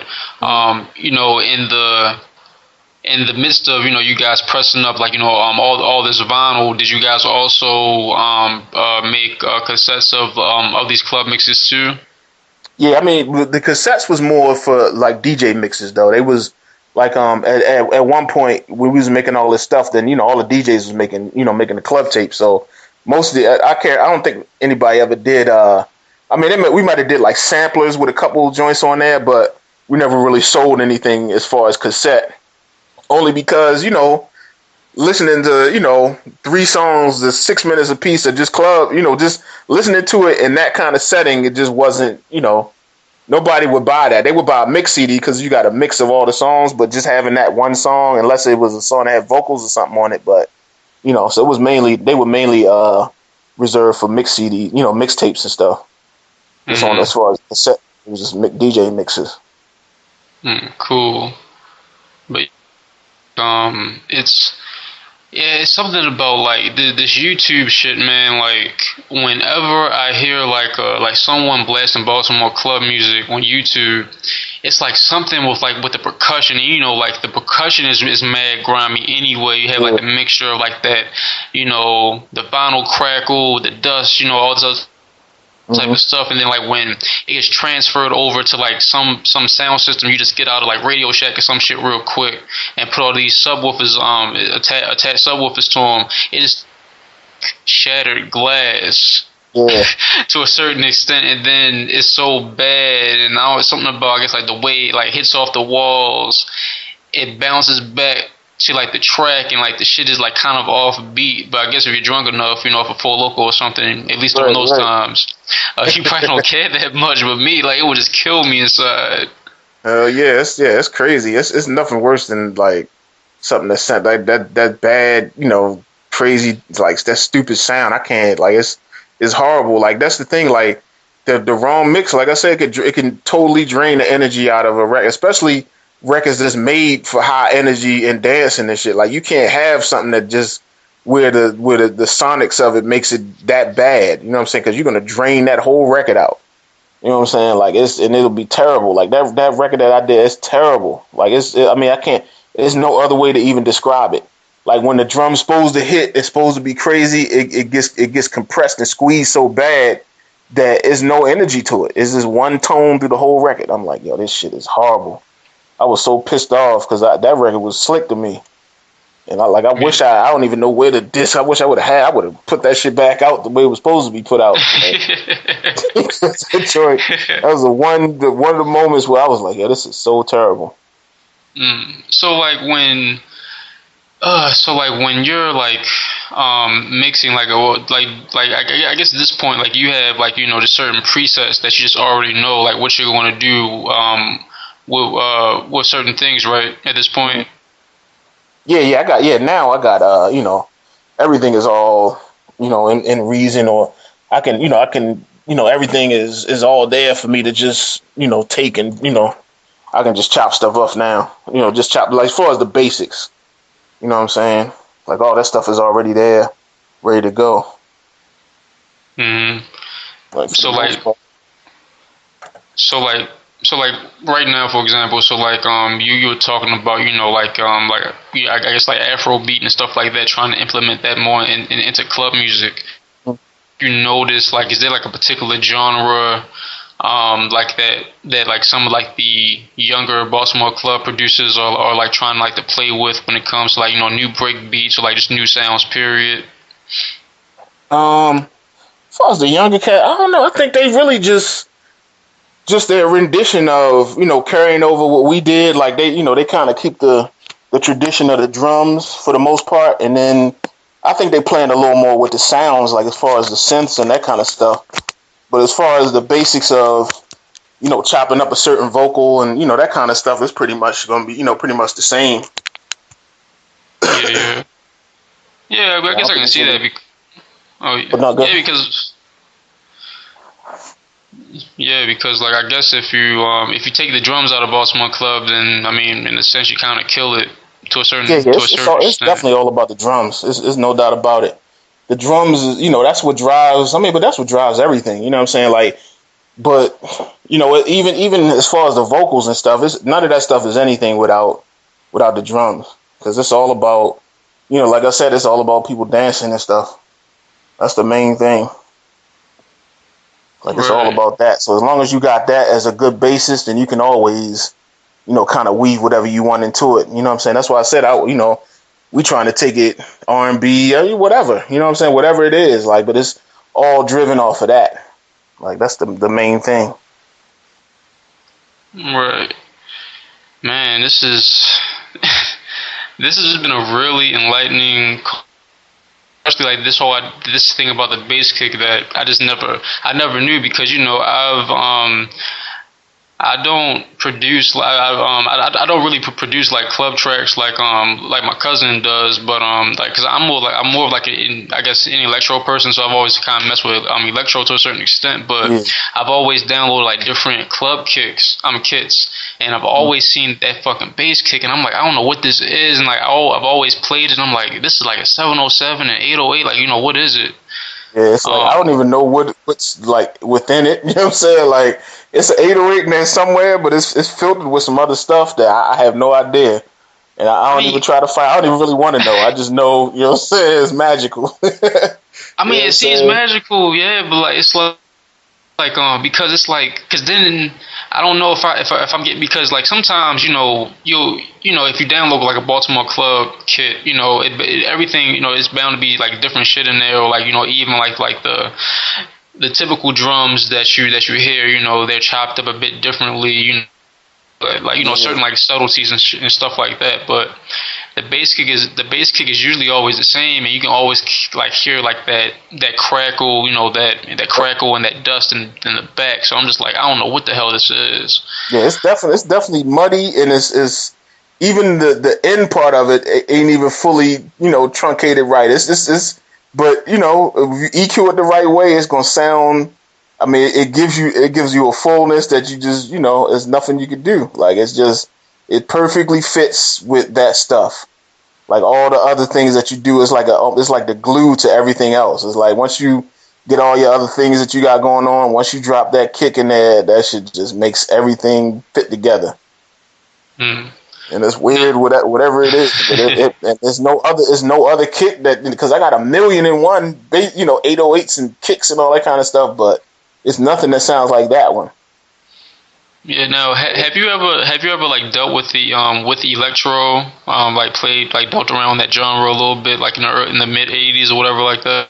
Yeah. I was a fan of all of that stuff. I was definitely a fan of like even the stuff that, even if I didn't know what it was, I like hearing all different kinds of like those different kinds of sounds, and seeing what they did to to do that kind of stuff. So I was definitely a fan of that stuff.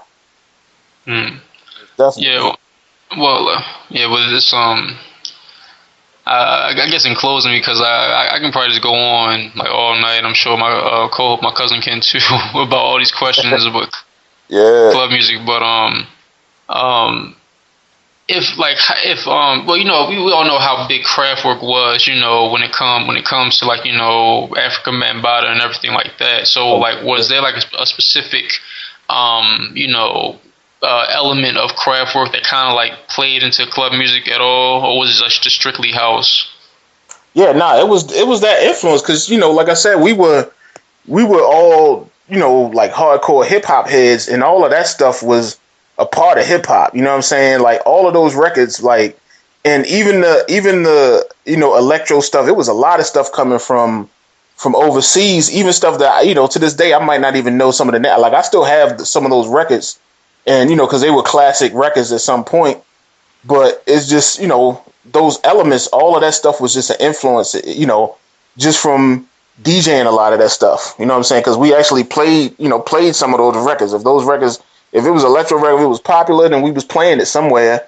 And that was, that just added to, the whole thing, especially like the early 80s. And, you get like Mantronics and stuff they was doing. And, it was, like you said, Kraftwerk, and, it was so many different, things like that kind of just, they all, even like, Arabian Prince, and, it's so many different joints, you know what I'm saying? Like that just made it, it was all a part of, that big melting pot that, you know, that went into us having that influence. You know what I'm saying? Like that was you know, because like I said, the basis of it was house because we was a house town. So, you know, we was, you know, well versed in house music, but it was all that stuff that kind of, you know, poured into it. Like it was I can't name one super strong influence, you know what I'm saying? But it all made sense in what we was doing. Like at some point, all of those records. That's the thing about it that was so cool. It's like, yo, we had, and, you know, just being being a Baltimore DJ, period, you had to, if you was playing at at a high level, you had to know how to play all of those records, especially if you're doing like the college scene, because you got to play everything within a night. You know what I'm saying? Like I had to learn about go-go. I had to learn about a lot. I had to learn about reggae. I had to learn about a lot of stuff that, you know, West Indian music, all that, because they all those different pockets of people was in those parties. You know what I'm saying? So you got to satisfy all of them at some point. You know what I'm saying? Like I remember the Go-Go Cats bringing up cassette tapes because a lot of that stuff wasn't even on record. You know what I'm saying? So I would be playing the cassette tapes that they was bringing from home, like certain songs and certain Go-Go's that they was going to, and they just let the whole party out. So they ain't really care. They ain't know if I was playing. Most of the crowd ain't know that it was coming from a cassette. They just knew that I was up on whatever. You know what I'm saying? Like, so it was just all that stuff was a major influence though. Yeah. Once more, this has been a very enlightening conversation episode, period. Like I think, coming out of this personally for me, listening to all of your stories, I have just a new respect for Baltimore club music, especially the story behind this mysterious bass kick that we never knew about. Yeah, we're gonna try to track that crazy, down to see. I'm gonna see if I can find the origin of it a little better. You know what I'm saying? Yeah. Arctic. All right. Well, I guess we're having some technical difficulties, but if you could stay on real quick. Oh, yeah. But yeah, so this has been the Channel 10 podcast. Thank you everyone for listening, and thanks again one more time, Booman, for coming on and just with us and just sharing your stories about Baltimore club music, and so we can get a chance to document this oral history for Baltimore and everything like that. Dope. Yeah, pleasure. Real. Yeah, and so we out. Peace. Yeah, son, you feel it, man. Word up, son. You gotta just do it, yo. Yo, word up, man. It's a different channel, son. Word up, on, man. Word up, watch the channel, son. Different plane now, man. It's all good. Word up, all good, baby, in every hood, son. Word up, yo. CNN, Network, Channel 10. It's on again. Street niggas, it's grown men. Bold face.